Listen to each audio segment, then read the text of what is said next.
स्वागत है BTC news विस्तार दर्शकों का। मैं हरप्रीत सिंह, तुम देख रहे हो गिलको प्रेजेंट्स विचार तकरार। एक अहम मुद्दे ते विचार चर्चा लेके तुहाडे सामने एक बार फिर तो हाजिर हाँ। तुहानूं याद होएगा कि जदों 3 किसानी बिल आए सीगे और कानून बनने की गल की जा रही सी, उदों एक लंबा संघर्ष छिड़िया।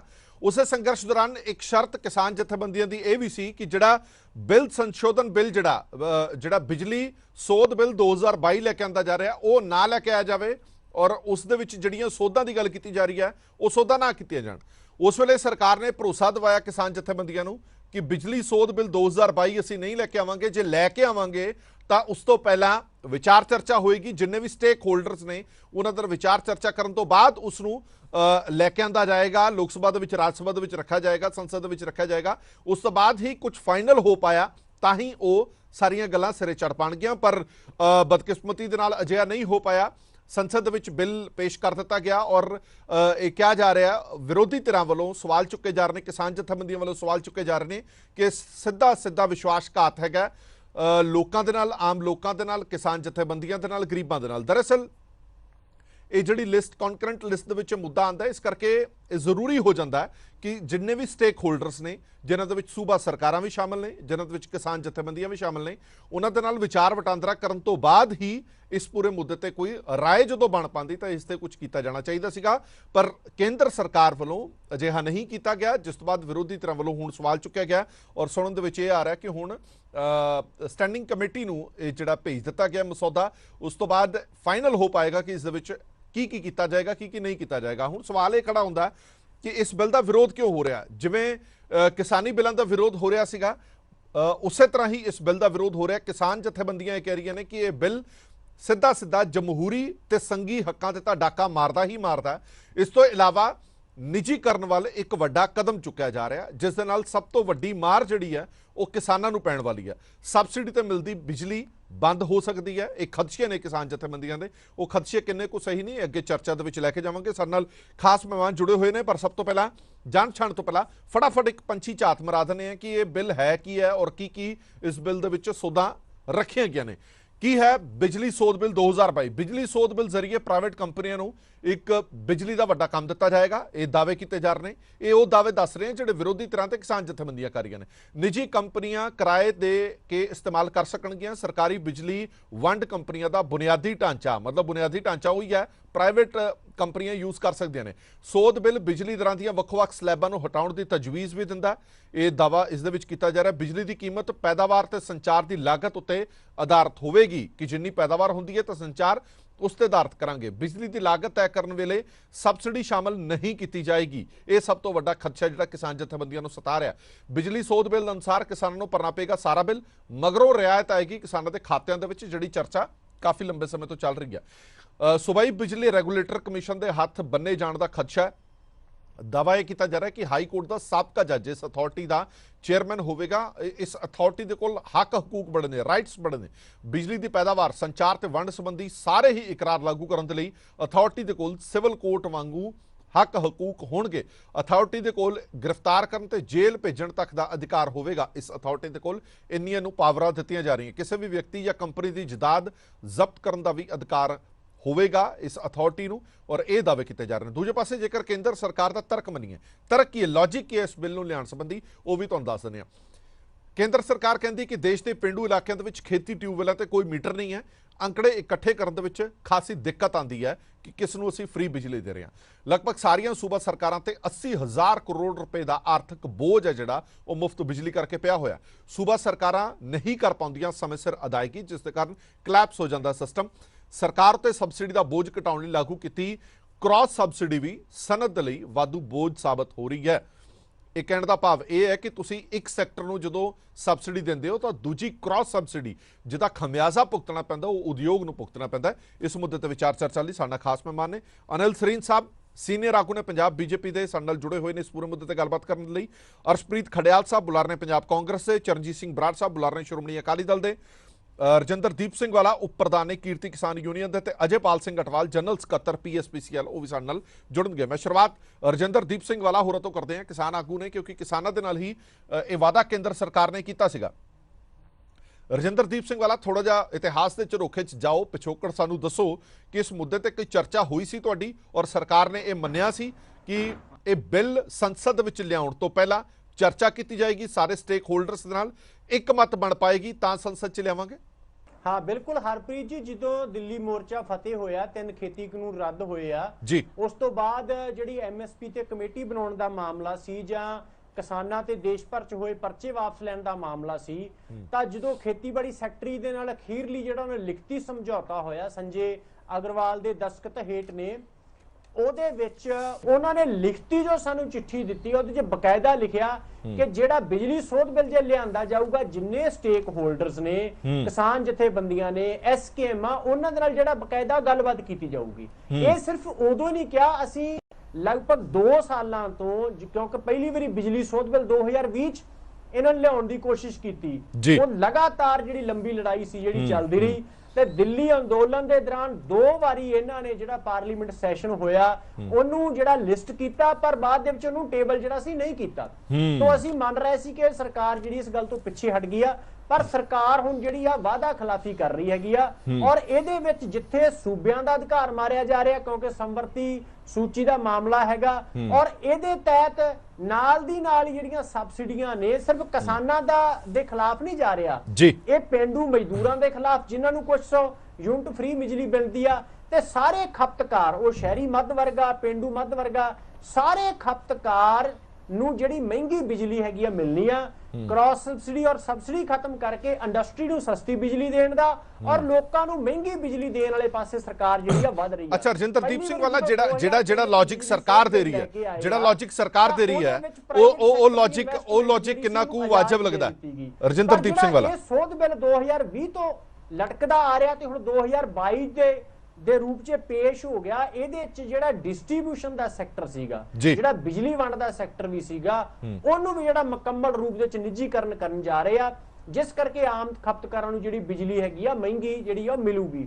ਔਰ ਇਹਦੇ 'ਚ ਸਭ ਤੋਂ ਖਤਰਨਾਕ ਜਿਹੜੀ ਗੱਲ ਆ ਕਿ ਜਿਹੜਾ ਸਰਹੱਦੀ ਵਪਾਰ ਹੈਗਾ ਉਹਨੂੰ ਬਿਜਲੀ ਦਾ ਉਹਨੂੰ ਇਜਾਜ਼ਤ ਦਿੱਤੀ ਜਾ ਰਹੀ ਹੈਗੀ ਆ ਕਿ ਜਿਹੜੀਆਂ ਜਦੋਂ ਮੁਕੰਮਲ ਨਿੱਜੀਕਰਨ ਹੋ ਗਿਆ ਬਿਜਲੀ ਦਾ, ਤੇ ਜਦੋਂ ਇੱਥੇ ਕੰਪਨੀਆਂ ਨੇ ਬਿਜਲੀ ਆਪਣੇ ਕੰਟਰੋਲ 'ਚ ਕਰ ਲਈ ਕਾਰਪੋਰੇਟ ਨੇ, ਤੇ ਮੰਨ ਲਓ ਕਿਸੇ ਗਵਾਂਢੀ ਮੁਲਕ ਦੇ ਵਿੱਚ ਬਿਜਲੀ ਦਾ ਨੁਕਸਾਨ ਹੋ ਜਾਂਦਾ, ਉਹਨੂੰ ਬਿਜਲੀ ਚਾਹੀਦੀ ਆ, ਤੇ ਜੇ ਇਹ ਇਧਰ ਦੀਆਂ ਕਾਰਪੋਰੇਟ ਦੀਆਂ ਕੰਪਨੀਆਂ ਜਿਨ੍ਹਾਂ ਕੋਲੇ ਬਿਜਲੀ ਕੰਟਰੋਲ 'ਚ ਹੋਊਗੀ, ਜੇ ਉਹਨਾਂ ਨੂੰ ਕੁਝ ਪੈਸੇ ਵੱਧ ਦੇਣਗੇ ਤਾਂ ਸਾਨੂੰ ਹਨੇਰੇ 'ਚ ਬਿਠਾ ਕੇ ਬਿਜਲੀ ਜਿਹੜੀ ਆ ਉਹ ਬਾਹਰ ਭੇਜ ਦਿੱਤੀ ਜਾਊਗੀ। ਇਸ ਕਰਕੇ ਅਸੀਂ ਇਹਨੂੰ ਸੂਬਿਆਂ ਦੇ ਅਧਿਕਾਰਾਂ ਦੇ ਖਿਲਾਫ ਸਮਝਦੇ ਆ, ਆਮ ਖਪਤਕਾਰਾਂ ਦੇ ਅਧਿਕਾਰਾਂ ਦੇ ਖਿਲਾਫ ਸਮਝਦੇ ਆ, ਉਹਨਾਂ ਦੀ ਲੁੱਟ ਸਮਝਦੇ ਆ। ਇਸ ਕਰਕੇ ਅਸੀਂ ਇਹਦਾ ਜਿਹੜਾ ਲਗਾਤਾਰ ਹੈਗਾ ਉਹ ਵਿਰੋਧ ਕਰ ਰਹੇ ਹੈਗੇ। ਪਹਿਲਾਂ 2 ਤਰ੍ਹਾਂ ਦੀਆਂ ਰੈਗੂਲੇਟਰੀ ਜਿਹੜੀਆਂ ਅਥਾਰਟੀਆਂ ਕੰਮ ਕਰਦੀਆਂ, ਇੱਕ ਸੂਬਿਆਂ ਦੀ ਰੈਗੂਲੇਟਰੀ ਅਥਾਰਟੀ, ਇੱਕ ਸੈਂਟਰ ਦੀ, ਇੱਕ ਜਿਹੜੀ ਆ ਉਹ ਕੇਂਦਰ ਦੀ ਜਿਹੜੀ ਰੈਗੂਲੇਟਰੀ ਅਥਾਰਟੀ ਹੈਗੀ ਆ। ਔਰ ਇਸ ਕਾਨੂੰਨ ਦੇ ਤਹਿਤ ਜਦੋਂ ਇਹ ਬਿੱਲ ਕਾਨੂੰਨ ਬਣ ਜਾਏਗਾ ਤਾਂ ਇਹਦੇ ਤਹਿਤ ਸੂਬਿਆਂ ਦੀ ਜਿਹੜੀ ਰੈਗੂਲੇਟਰੀ ਅਥਾਰਟੀ ਉਹ ਬਿਲਕੁਲ ਇਨਇਫੈਕਟਿਵ ਹੋ ਜਾਏਗੀ, ਉਹਦਾ ਕੋਈ ਪ੍ਰਭਾਵ ਹੀ ਨਹੀਂ ਰਹੇਗਾ। ਤੋਂ ਇਸ ਕਰਕੇ ਅਸੀਂ ਚਾਹੁੰਦੇ ਆ ਕਿ ਇਸ ਬਿੱਲ ਨੂੰ ਸਰਕਾਰ ਜਿਹੜਾ ਹੈਗਾ ਵਾਪਸ ਲਵੇ, ਕਿਉਂਕਿ ਇਹ ਵਾਅਦਾ ਖਿਲਾਫੀ ਆ, ਔਰ ਨਹੀਂ ਤਾਂ ਇਹਦੇ ਖਿਲਾਫ ਅਸੀਂ ਸੜਕਾਂ ਤੇ ਜਿਹੜਾ ਹੈ ਉਤਰਨ ਵਾਸਤੇ ਮਜਬੂਰ ਹੋਵਾਂਗੇ, ਜਿਵੇਂ 3 ਖੇਤੀ ਕਾਨੂੰਨਾਂ ਦਾ ਜਿਹੜਾ ਸੀਗਾ ਉਹ ਵਿਰੋਧ ਕੀਤਾ ਸੀ। ਠੀਕ ਹੈ, ਮੈਂ ਸਰੀਨ ਸਾਹਿਬ ਤੁਹਾਡੇ ਕੋਲ ਆਣਾ 1 ਮਿੰਟ, ਮੈਨੂੰ ਪਹਿਲਾਂ ਸਾਰਿਆਂ ਤੋਂ ਖਦਸ਼ੇ ਦੇਖ ਲੈਣ ਦਿਓ, ਫਿਰ ਤੁਸੀਂ ਖਦਸ਼ੇ ਦੂਰ ਕਰਿਓ ਸਾਰਿਆਂ ਦੇ। ਰਜਿੰਦਰਦੀਪ ਸਿੰਘ ਵਾਲਾ ਇੱਕ ਸਵਾਲ ਹੋਰ ਮੈਂ ਤੁਹਾਡੇ ਤੋਂ ਪੁੱਛਣਾ ਚਾਹੁੰਦਾ, ਜਿਹੜਾ ਸਰਕਾਰ ਆਪਣਾ ਲੌਜਿਕ ਦੱਸ ਰਹੀ ਹੈ, ਸਰਕਾਰ ਕਹਿੰਦੀ ਹੈ ਕਿ ਭਾਵੇਂ ਉਹ ਪਿੰਡੂ ਖੇਤਰ ਹੈ, ਕਿਸਾਨ ਨੇ ਜਾਂ ਉਹਨਾਂ ਦੀਆਂ ਮੋਟਰਾਂ ਤੇ ਬਿੱਲ ਨਹੀਂ, ਮੀਟਰ ਨਹੀਂ ਲੱਗੇ ਹੋਏ, ਜਿਸ ਕਰਕੇ ਸਾਨੂੰ ਇਹ ਆਂਕਲਨ ਨਹੀਂ ਹੋ ਪਾਉਂਦਾ ਕਿ ਕਿੰਨੀ ਬਿਜਲੀ ਹੈ ਜਿਹੜੀ ਉਹ ਸਬਸਿਡਾਈਜ਼ ਦਿੱਤੀ ਜਾ ਰਹੀ ਹੈ। ਉਹ ਸਿਰਫ ਆਂਕਲਨ ਕਰਨ ਦੇ ਲਈ ਉੱਥੇ ਮੀਟਰ ਲਾਏ ਜਾਣਗੇ, ਬਾਅਦ ਦੇ ਵਿੱਚ ਸਬਸਿਡੀ ਹੈ ਜਿਹੜੀ ਕਿਸਾਨਾਂ ਦੇ ਖਾਤਿਆਂ ਦੇ ਵਿੱਚ ਪਾਈ ਜਾਏਗੀ। ਇਸ ਗੱਲ ਨਾਲ ਇਹ ਜਿਹੜਾ ਲੌਜਿਕ ਦੱਸਦੇ ਨੇ ਉਹ ਕਿੰਨਾ ਵਾਜਬ ਤੁਹਾਨੂੰ ਲੱਗਦਾ? ਹਰਪ੍ਰੀਤ ਜੀ, ਜਿਹੜਾ ਇਹ ਸਰਕਾਰ ਦਾਵਾ ਕਰਦੀ ਆ ਕਿ ਉੱਥੇ ਮੀਟਰ ਲਾਏ ਜਾਣਗੇ ਤੇ ਕਿਸਾਨਾਂ ਨੂੰ ਬਾਅਦ ਦੇ ਵਿੱਚ ਉਹਨਾਂ ਦੇ ਖਾਤਿਆਂ 'ਚ ਸਬਸਿਡੀ ਜਿਹੜੀ ਹੈਗੀ ਆ ਉਹ ਪਾ ਦਿੱਤੀ ਜਾਊਗੀ। ਹੁਣ ਸਵਾਲ ਇਹ ਬਣਦਾ ਕਿ 15 ਲੱਖ ਖਾਤੇ 'ਚ ਪੈਸੇ ਪਾਉਣੇ ਸੌਖੇ ਆ ਜਾਂ ਇੱਕ ਖਾਤੇ 'ਚ ਪੈਸੇ ਪਾਉਣੇ ਸੌਖੇ ਆ? ਪੰਜਾਬ ਦੇ ਵਿੱਚ ਲਗਭਗ 15,000 ਜਿਹੜੇ ਖੇਤੀ ਮੋਟਰਾਂ ਨੇ ਜਿੰਦੇ ਉੱਪਰ ਕਿਸਾਨਾਂ ਨੂੰ ਸਬਸਿਡੀ ਜਿਹੜੀ ਹੈਗੀ ਮਿਲਦੀ ਆ, ਤੇ ਹੁਣ ਜਦੋਂ ਜੋ ਵਿਵਸਥਾ ਚੱਲ ਰਹੀ ਆ ਕਿ ਸਿੱਧੇ ਪਾਵਰਕਾਮ ਨੂੰ ਸਬਸਿਡੀ ਜਿਹੜੀ ਬਿਜਲੀ ਮਹਿਕਮੇ ਨੂੰ ਉਹਨੂੰ ਦੇ ਦਿੱਤੀ ਜਾਂਦੀ ਆ, ਔਰ ਕਿਸਾਨਾਂ ਨੂੰ ਜਿਹੜੀ ਬਿਜਲੀ ਆ ਮੁਫਤ ਮਿਲ ਰਹੀ ਹੈਗੀ ਆ। ਤੋਂ ਇਹ ਸਰਕਾਰ ਕਹਿੰਦੀ ਕਿ ਉਹਨਾਂ ਨੂੰ ਇਸ ਬਿੱਲ ਦੇ ਰਾਹੀਂ ਬੰਦ ਕਰਕੇ ਕੱਲੇ ਕਿਸਾਨ ਦੇ ਖਾਤੇ 'ਚ ਪਾਈ ਜਾਊਗੀ। ਇਹ ਕਿਸੇ ਵੀ ਤਰੀਕੇ ਨਾਲ ਗੱਲ ਜਿਹੜੀ ਵਾਜਬ ਨਹੀਂ ਲੱਗਦੀਗੀ, ਪਰ ਕਿਉਂਕਿ ਅੰਦਰਲੀ ਗੱਲ ਜਿਹੜੀ ਆ ਇਹ ਆ, ਹਕੀਕਤ ਇਹ ਆ ਕਿ ਸਰਕਾਰ ਡਿਸਟ੍ਰੀਬਿਊਸ਼ਨ ਨੂੰ ਪ੍ਰਾਈਵੇਟ ਕਰਕੇ ਕਿਸਾਨਾਂ ਤੋਂ ਜਿਹੜੇ ਬਿਜਲੀ ਦੇ ਮੋਟੇ ਬਿੱਲ ਜਿਹੜੇ ਹੈਗੇ ਆ ਉਹ ਗਰਾਉਣਾ ਚਾਹੁੰਦੀ ਹੈਗੀ ਆ। ਇਸ ਕਰਕੇ ਜੇ ਸਰਕਾਰ ਵਾਕਈ ਕਿਸਾਨਾਂ ਨੂੰ ਮਜ਼ਦੂਰਾਂ ਨੂੰ ਸਬਸਿਡੀ ਦੇਣਾ ਚਾਹੁੰਦੀ ਹੈਗੀ ਆ ਤੇ ਫਿਰ ਡਿਸਟ੍ਰੀਬਿਊਸ਼ਨ ਦਾ ਖੇਤਰ ਹੈਗਾ ਉਹਨੂੰ ਸਰਕਾਰੀ ਖੇਤਰ ਰਹਿਣ ਦਿੱਤਾ ਜਾਵੇ। ਉਹਨੂੰ ਬਿਜਲੀ ਸੋਧ ਬਿੱਲ 2022 ਦੇ ਰਾਹੀਂ ਪ੍ਰਾਈਵੇਟ ਕਿਉਂ ਕਰਨਾ ਚਾਹੁੰਦੀ ਹੈਗੀ ਆ? ਅਸਲ ਦੇ ਵਿੱਚ ਇਹ ਸਬਸਿਡੀ ਤੇ ਕ੍ਰਾਸ ਸਬਸਿਡੀ ਦੋਨਾਂ ਨੂੰ ਜਿਹੜਾ ਹੈਗਾ ਉਹ ਖੋਣ ਦਾ ਜਿਹੜਾ ਤਰੀਕਾ ਹੈ ਸਰਕਾਰ ਨੇ ਅਪਣਾਇਆ ਹੋਇਆ। ਚਲੋ ਠੀਕ ਹੈ, ਮੈਂ ਵਾਪਸ ਆਣਾ। ਸਰੀਨ ਸਾਹਿਬ, ਮੈਂ ਐਂਡ ਦੇ ਵਿੱਚ ਆਵਾਂਗਾ ਤੁਹਾਡੇ ਕੋਲ, ਤੁਸੀਂ ਖਦਸ਼ੇ ਨੋਟ ਕਰੀ ਜਾਓ। ਇਹ ਸਵਾਲ ਮੈਂ ਸਾਰੇ ਤੁਹਾਡੇ ਤੋਂ ਪੁੱਛਾਂਗਾ। ਮੈਂ ਸਿਰਫ ਇੱਕ ਮਿੰਟ ਦੇ ਦਿਓ, ਸਿਰਫ ਇੱਕ ਮਿੰਟ ਦੇ। ਚਲੋ ਬੋਲੋ ਬੋਲੋ, ਜਲਦੀ। ਡਿਸਕਸ਼ਨ ਕਿਸੇ ਹੋਰ ਪਾਸੇ ਜਾ ਰਹੀ ਹੈ, ਜਿਹੜੇ ਫੈਕਟਸ ਹੈ ਹੀ ਨਹੀਂ। ਬੋਲੋ ਬੋਲੋ ਬੋਲੋ। ਹਰਪ੍ਰੀਤ ਜੀ, ਮੇਰੇ ਬੜੇ ਸਤਿਕਾਰਯੋਗ ਨੇ ਰਜਿੰਦਰਦੀਪ ਸਿੰਘ ਵਾਲਾ ਜੀ, ਮੈਂ ਸਿਰਫ ਇੱਕ ਪੁੱਛਣਾ ਚਾਹਾਂਗਾ ਕਿ ਅੱਜ ਜਿਹੜਾ ਪਾਰਲੀਮੈਂਟ 'ਚ ਇਲੈਕਟ੍ਰਿਸਿਟੀ ਬਿੱਲ ਇੰਟਰੋਡਿਊਸ ਹੋਇਆ, ਇਹਨਾਂ ਨੇ ਪੜ੍ਹਿਆ? ਮੇਰਾ ਸਿਰਫ ਇੱਕ ਪ੍ਰਸ਼ਨ ਹੈਗਾ, ਇਹਦਾ ਜਵਾਬ ਦੇ ਦੇਣ। ਜੋ ਉਹਨਾਂ ਦਾ ਕਨੈਕਸ਼ਨ ਟੁੱਟ ਗਿਆ, ਮੈਂ ਦੁਬਾਰਾ ਕੋਸ਼ਿਸ਼ ਕਰਾਂਗਾ ਉਹਨਾਂ ਨਾਲ ਗੱਲਬਾਤ ਕਰਨ ਦੇ ਲਈ। ਸਰੀਨ ਸਾਹਿਬ, ਸਵਾਲ ਇਹ ਹੈ ਕਿ ਬਿੱਲ ਪੜਿਆ ਕਿ ਨਹੀਂ ਪੜਿਆ? ਸਰੀਨ ਸਾਹਿਬ, ਸਵਾਲ ਇਹ ਹੈ, ਮੇਰਾ, ਚਲੋ ਹੁਣ ਮੈਂ ਤੁਹਾਡੇ ਨਾਲ ਇੱਕ ਸਵਾਲ ਦਾ ਜਵਾਬ, ਪਹਿਲਾਂ ਮੇਰੇ ਸਵਾਲ ਦਾ ਜਵਾਬ ਦੇ ਦਿਓ ਨਾ। ਤੁਸੀਂ ਇਹ ਤਾਂ ਮੰਨਦੇ ਹੋ ਨਾ ਕਿ ਵਾਅਦਾ ਖਿਲਾਫੀ ਹੋਈ ਹੈ? ਕਿਸਾਨ ਜਥੇਬੰਦੀਆਂ ਨਾਲ ਵਾਅਦਾ ਕਰਕੇ ਕਿ ਹਾਂ ਜਿੰਨੇ ਵੀ ਸਟੇਕ ਹੋਲਡਰਸ ਨੇ ਉਹਨਾਂ ਨਾਲ ਗੱਲਬਾਤ ਕਰਨ ਤੋਂ ਬਾਅਦ ਅਸੀਂ ਸੰਸਦ ਦੇ ਵਿੱਚ ਬਿੱਲ ਲੈ ਕੇ ਆਵਾਂਗੇ। ਫਿਰ ਤੁਸੀਂ ਸਟੇਕ ਹੋਲਡਰਾਂ ਨੂੰ ਕੁਝ ਸਮਝਦੇ ਹੀ ਨਹੀਂ, ਨਾ ਸਟੇਟ ਨੂੰ ਤੁਸੀਂ ਕੁਝ ਸਮਝਦੇ ਹੋ, ਨਾ ਕਿਸਾਨ ਜਥੇਬੰਦੀਆਂ ਨੂੰ, ਨਾ ਕਿਸਾਨਾਂ ਨੂੰ। ਤੁਸੀਂ ਆਪਣੀ ਮਨਮਰਜ਼ੀ ਕਰਦੇ ਹੋ। ਹਰਪ੍ਰੀਤ ਜੀ, ਮੇਰੀ ਇੱਕ ਪ੍ਰਾਰਥਨਾ ਹੋਏਗੀ ਕਿ 2020 ਵਾਲਾ ਬਿੱਲ ਔਰ 2022 ਵਾਲਾ ਬਿੱਲ, ਇਹ ਦੋਨਾਂ ਨੂੰ ਜੇ ਪੜ੍ਹ ਕੇ ਇਸ ਡਿਬੇਟ ਨੂੰ ਰੱਖਿਆ ਜਾਂਦਾ ਤਾਂ ਸ਼ਾਇਦ ਬਿਹਤਰ ਹੁੰਦਾ। ਸਰੀਨ ਸਾਹਿਬ, ਮੈਂ ਸਾਰਾ ਬਿੱਲ ਪੜਿਆ ਹੋਇਆ, ਤੁਸੀਂ ਕੋਈ ਖਦਸ਼ਾ ਤੁਸੀਂ ਮੇਰੇ ਤੋਂ ਪੁੱਛ ਸਕਦੇ ਹੋ, ਮੈਂ ਤੁਹਾਡੇ ਖਦਸ਼ੇ ਦੂਰ ਕਰ ਸਕਦਾ। ਮੈਂ ਉਹੀ ਕਹਿ ਰਿਹਾ, ਮੈਂ ਉੱਥੇ ਆ ਰਿਹਾ ਹਰਪ੍ਰੀਤ ਜੀ। ਨਹੀਂ ਹਰਪ੍ਰੀਤ ਜੀ, ਮੈਂ ਉੱਥੇ ਆ ਰਿਹਾ ਕਿ 2020 ਦੇ ਵਿੱਚ ਜਿਹੜੇ ਖਰਚੇ ਉਸ ਬਿੱਲ 'ਚ ਦਿਖਾਏ ਗਏ ਸਨ, ਚਾਹੇ ਉਹ ਕਿਸਾਨਾਂ ਵੱਲੋਂ ਜਾਂ ਹੋਰ ਸਟੇਕ ਹੋਲਡਰਸ ਵੱਲੋਂ ਜਿਹੜੀ ਤੁਸੀਂ ਗੱਲ ਕਰਦੇ ਹੋ, ਉਹਨਾਂ ਸਟੇਕ ਹੋਲਡਰਸ ਦੇ ਨਾਲ ਫਰਕ ਸਿਰਫ ਇੰਨਾ ਆ ਰਿਹਾ ਕਿ ਜੇ ਮੈਨੂੰ ਨਹੀਂ ਪੁੱਛਿਆ ਤੇ ਮਤਲਬ ਕਿਸੇ ਨੂੰ ਨਹੀਂ ਪੁੱਛਿਆ। ਸਟੇਕ ਹੋਲਡਰਸ ਦੇ ਸਾਰੇ ਕੰਸਰਨਸ ਨੂੰ ਕਵਰ ਕਰਕੇ ਬਿੱਲ ਆਇਆ, ਠੀਕ ਹੈ, ਸਟੈਂਡਿੰਗ ਕਮੇਟੀ ਚ ਚਲੇਗਾ, ਜੋ ਦੀ ਅਮੈਂਡਮੈਂਟ ਹੋਏਗੀ ਇੱਕ ਸੈਪਰੇਟ ਇਸ਼ੂ ਹੈ। ਲੇਕਿਨ ਮੈਂ ਇੰਨਾ ਦਾਅਵਾ ਨਹੀਂ ਕਰ ਸਕਦਾ, ਮੈਨੂੰ ਰੋਕਣਾ ਪੈਂਦਾ ਤੁਹਾਨੂੰ, ਮੈਨੂੰ ਰੋਕਣਾ ਪੈਂਦਾ। ਸਰੀਨ ਸਾਹਿਬ, ਤੁਸੀਂ ਸਟੇਕ ਹੋਲਡਰ ਕਿਹਨੂੰ ਮੰਨਦੇ ਹੋ? ਬੀਜੇਪੀ ਦੇ ਲੀਡਰਾਂ ਨੂੰ ਸਟੇਕ ਹੋਲਡਰ ਮੰਨਦੇ ਹੋ? ਬੀਜੇਪੀ ਦੇ ਮੁੱਖ ਮੰਤਰੀਆਂ ਨੂੰ ਸਟੇਕ ਹੋਲਡਰ ਮੰਨਦੇ ਹੋ? ਪੰਜਾਬ ਸਰਕਾਰ ਨੂੰ ਸਟੇਕ ਹੋਲਡਰ ਨਹੀਂ ਮੰਨਦੇ? ਕਿਸਾਨ ਜਥੇਬੰਦੀਆਂ ਨੂੰ ਸਟੇਕ ਹੋਲਡਰ ਨਹੀਂ ਮੰਨਦੇ? ਮਤਲਬ ਤੁਸੀਂ ਇੱਕ ਕਮਰੇ 'ਚ ਬੈਠ ਕੇ ਬੀਜੇਪੀ ਦੇ ਲੀਡਰ, ਬੀਜੇਪੀ ਦੇ ਸੀਐਮ ਆਪਸ ਦੇ ਵਿੱਚ ਡਿਸਕਸ਼ਨ ਕਰ ਲੈਂਦੇ ਨੇ, ਵਿਚ ਮੀਨਸ ਕਿ ਸਾਰੇ ਸਟੇਕ ਹੋਲਡਰ ਕਵਰ ਹੋ ਗਏ ਉਹਦੇ 'ਚ। ਇੱਕ ਸੈਕਿੰਡ ਦਿਓ ਸਿਰਫ, ਮੈਂ ਸਬੂਤਾਂ ਤੇ ਸਣੇ ਆਇਆ ਤੁਹਾਡੇ ਕੋਲ। ਆਹ ਚਿੱਠੀ ਹੈ ਮੇਰੇ ਹੱਥ ਦੇ ਵਿੱਚ, ਦਰਸ਼ਕ ਦੇਖ ਪਾ ਰਹੇ ਨੇ, ਮੈਂ ਤੁਹਾਨੂੰ ਤਰੀਕ ਦੱਸਦਾ ਨਾ, 1 ਦਸੰਬਰ 2021 ਦੀ, ਇਹਦੀ ਮੱਧ ਹੈਗੀ ਹੈ 4, मैं पढ़ के दस देना की कहते हैं। बिजली बिल में किसान पर असर डालने वाले प्रावधानों पर पहले सभी स्टेक होल्डर्स संयुक्त किसान मोर्चा, ये नहीं लिखा होया कि किसी स्पैसिफिकली किसान जथेबंदी नाल, संयुक्त किसान मोर्चा दे नाल चर्चा होवेगी। मोर्चे दे नाल चर्चा होने तो बाद ही, सारे स्टेक होल्डर नाल चर्चा होने तो बाद ही बिल संसद विच पेश किया जाएगा। ਹੁਣ ਤੁਸੀਂ ਮੈਨੂੰ ਇਹ ਦੱਸ ਦਿਓ ਵੀ ਕਿਹੜੇ ਸੰਯੁਕਤ ਕਿਸਾਨ ਮੋਰਚੇ ਨਾਲ ਗੱਲ ਹੋਈ ਸਰੀਨ ਸਾਹਿਬ? ਪੰਜਾਬ ਸਰਕਾਰ ਨਾਲ ਗੱਲ ਹੋਈ ਹੈ ਤੁਹਾਡੀ? ਸਾਡੇ ਨੂੰ ਵੀ ਚਾਂਡਾ ਪਾ ਦਿਓ ਜੇ ਪੰਜਾਬ ਸਰਕਾਰ ਨੇ ਹਾਮੀ ਭਰੀ ਹੈ ਤਾਂ। ਮੈਂ ਦੱਸ ਦੇਣਾ ਸਰ, ਮੈਂ ਦੱਸ ਦੇਣਾ ਹਰਪ੍ਰੀਤ ਜੀ, ਜਿਹੜੀ ਸਬਸਿਡੀ ਦੀ ਕਲੌਜ਼ 65 ਸੀਗੀ ਪਹਿਲਾਂ 2020 ਦੇ ਬਿੱਲ ਦੇ ਵਿੱਚ, ਹਾਂਜੀ, ਉਹ ਇਸ ਦੇ ਵਿੱਚ ਨਹੀਂ ਹੈਗੀ, ਜਿਸ 'ਚ ਸੀਗਾ ਕਿ ਵੀ ਪਹਿਲਾਂ ਬਿੱਲ ਚਾਰਜ ਹੋਏਗਾ ਫਿਰ ਸਬਸਿਡੀ ਦੀ ਰਿਇੰਬਰਸਮੈਂਟ ਹੋਏਗੀ। ਇਸ ਬਿੱਲ ਦੇ ਵਿੱਚ ਉਹ ਸਬਸਿਡੀ ਵਾਲੀ ਕਲੌਜ਼ ਖਤਮ ਕਰ ਦਿੱਤੀ। ਜਿਹੜਾ ਕਿਸਾਨ ਮੋਰਚੇ ਦਾ ਕੰਸਰਨ ਸੀਗਾ ਕਿ ਸਾਡੀ ਸਬਸਿਡੀ ਦਾ ਇਸ਼ੂ ਕੀ ਹੈ, ਇਸ ਕਰਕੇ ਕਲੌਜ਼ ਇਹਦੇ ਵਿੱਚ ਨਹੀਂ ਹੈਗੀ ਸਰ। ਇਹਨਾਂ ਦਾ ਕੰਸਰਨ ਨੂੰ ਐਡਰੈਸ ਕਰਕੇ ਕੀਤਾ ਗਿਆ। ਮੈਂ ਹੀ ਕਹਿ ਰਿਹਾ, ਇਹਨਾਂ ਦੇ ਕੰਸਰਨ ਨੂੰ ਐਡਰੈਸ ਕੀਤਾ ਗਿਆ ਹੈ। ਤੁਸੀਂ ਪੜੋ ਤਾਂ ਸਹੀ, ਉਹਦਾ ਅਮੈਂਡਮੈਂਟ ਦਾ ਸੈਕਸ਼ਨ 65 ਪੜ੍ਹ ਕੇ ਦੇਖ ਲਓ। ਔਰ ਤੁਸੀਂ ਐਡਵੋਕੇਟ ਹੋ, ਥੋੜਾ ਬਹੁਤਾ ਕਾਨੂੰਨ ਅਸੀਂ ਵੀ ਜਾਣਦੇ ਹਾਂ। ਕੌਨਕਰੈਂਟ ਲਿਸਟ ਕੀ ਹੁੰਦੀ ਹੈ? ਕੌਨਕਰੈਂਟ ਲਿਸਟ ਦੇ ਵਿੱਚ ਜਿਹੜੇ ਮੁੱਦੇ ਹੁੰਦੇ ਨੇ, ਉਹਦਾ ਮਤਲਬ ਇਹ ਨਹੀਂ ਹੁੰਦਾ ਕਿ ਜਿਹੜੇ ਤੁਹਾਡੇ ਸਟੇਕ ਹੋਲਡਰ ਸੂਬੇ ਨੇ ਉਹਨਾਂ ਨੂੰ ਵੀ ਥੋੜਾ ਜਿਹਾ ਪੁੱਛ ਲਿਆ ਜਾਵੇ। ਥੋੜਾ ਜਿਹਾ ਤਾਂ ਪੁੱਛ ਲਓ। नहीं हरप्रीत जी, नहीं हरप्रीत जी, गल सुनो, यहाँ ते ਆਪਾਂ ਜੇ ਤਾਂ ਇਸ਼ੂਜ਼ ਦੇ ਉੱਤੇ ਡਿਸਕਸ ਕਰਨਾ ਹੈ, ਫਿਰ ਆਪਾਂ ਇਸ਼ੂਜ਼ ਤੇ ਕਰ ਲਈਏ। ਸਰੀਨ ਸਾਹਿਬ, ਕੰਟੈਂਟ ਲਿਸਟ ਤੇ ਡਿਸਕਸ ਕਰਨਾ ਹੈ, ਆਪਾਂ ਕੰਟੈਂਟ ਲਿਸਟ ਡਿਸਕਸ ਕਰ ਲਈਏ। ਤੁਸੀਂ ਸਬਸਿਡੀ ਇਸ਼ੂ ਦੇਖੋ, ਸਰੀਨ ਸਾਹਿਬ, ਇਸ਼ੂ ਇਹ ਬਣਦਾ ਹੈ ਕਿ ਕਿਸੇ ਵੀ ਚੀਜ਼ ਤੇ ਨਵਾਂ ਕਾਨੂੰਨ ਜਦੋਂ ਤੁਸੀਂ ਲੈ ਕੇ ਆ ਰਹੇ ਹੋ, ਮੈਂ ਉਸ ਤੇ ਬਾਅਦ ਚ ਜਾਣਨਾ ਨਾ ਕਿ ਕਾਨੂੰਨ ਚੰਗਾ ਹੈ ਜਾਂ ਮਾੜਾ ਹੈ, ਮੈਂ ਉਹਦੇ ਤੇ ਆ ਹੀ ਨਹੀਂ ਰਿਹਾ, ਮੈਂ ਉਹਦੇ ਤੇ ਬਾਅਦ ਚ ਆਵਾਂਗਾ ਨਾ। ਪਰ ਮੇਰਾ ਸਟੇਕ ਹੋਲਡਰ ਹੋਵੇ, ਮੇਰਾ ਜਿਸ ਚੀਜ਼ ਦੇ ਨਾਲ ਕੰਸਰਨ ਹੋਵੇ, ਮੇਰੇ ਤੋਂ ਬਿਨਾਂ ਪੁੱਛੇ ਤੁਸੀਂ ਕੋਈ ਚੀਜ਼ ਪੇਸ਼ ਕਰ ਦਿਓ। ਇੱਥੇ ਮਿਸਗਾਈਡ ਹੋ ਰਹੇ ਆਪਾਂ। ਮੇਰਾ ਇਹ ਕਹਿਣਾ ਹੈ, ਆਪਾਂ ਇੱਥੇ ਕਿਸਾਨ ਮੇਰੇ ਵੀਰ ਨੇ ਦੀਪ ਸਿੰਘ ਜੀ ਵਾਲਾ ਜੀ ਨੇ ਸਬਸਿਡੀ ਦਾ ਇਸ਼ੂ ਚੱਕਿਆ ਕਿ ਜੀ ਪਹਿਲਾਂ ਬਿੱਲ ਦੇਣੇ ਪੈਣਗੇ, ਉਹ ਹੋਣਗੇ। ਬਈ ਉਹ ਕਲੌਜ਼ ਨੂੰ ਖਤਮ ਕਰ ਦਿੱਤਾ ਗਿਆ। ਪੜ੍ਹ ਤੇ ਲੋ। ਚਲੋ ਚਲੋ ਮੈਂ ਇੰਨਾ ਕਹਿਣਾ। ਇੱਕ ਮਿੰਟ ਮੈਂ ਬਾਕੀ ਮੈਂ ਮੰਨਦਾ, ਇੱਕ ਰਿਐਕਸ਼ਨ ਲੈਣਾ। ਦੀਪ ਸਿੰਘ ਵਾਲਾ ਨੂੰ ਤੁਸੀਂ ਉਹਨਾਂ ਦੀ ਗੱਲ ਨੂੰ ਕੋਟ ਨਾ ਬਾਰ-ਬਾਰ ਕਰੀ ਜੋ। ਉਹਨਾਂ ਨੇ ਸ਼ੁਰੂਆਤ ਦੇ ਵਿੱਚ ਇਹ ਕਿਹਾ ਕਿ ਸਮਵਰਤੀ ਇਸ਼ੂ ਸੀਗਾ ਜਿਸ ਦੇ ਵਿੱਚ ਤੁਸੀਂ ਸੰਘੀ ਹੱਕਾਂ ਦਾ ਨੂੰ ਖਤਮ ਕਰ ਦਿੱਤਾ। ਉਹਨਾਂ ਨੇ ਉਹ ਵੀ ਗੱਲ ਕਹੀ ਸੀਗੀ। ਚਲੋ ਮੈਂ ਇੱਕ ਮਿੰਟ ਵਾਪਸ ਆ ਜਾਣਾ, ਇੱਕ ਰਿਪਲਾਈ ਮੈਂ ਲੈ ਲਾ। ਖੜਿਆਲ ਸਾਹਿਬ ਤੋਂ ਪਹਿਲਾਂ ਲੈਣਾ, ਇੱਕ ਮਿੰਟ ਆ ਗਿਆ ਸਿਰਫ।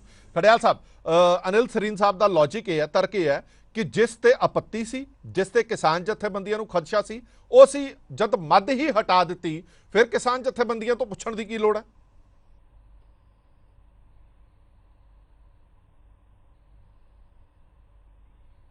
हरदीप जी, मेरी आवाज आ रही है? हाँ जी हाँ जी आ रही है। खड़ियाल साहब बोलो बोलो।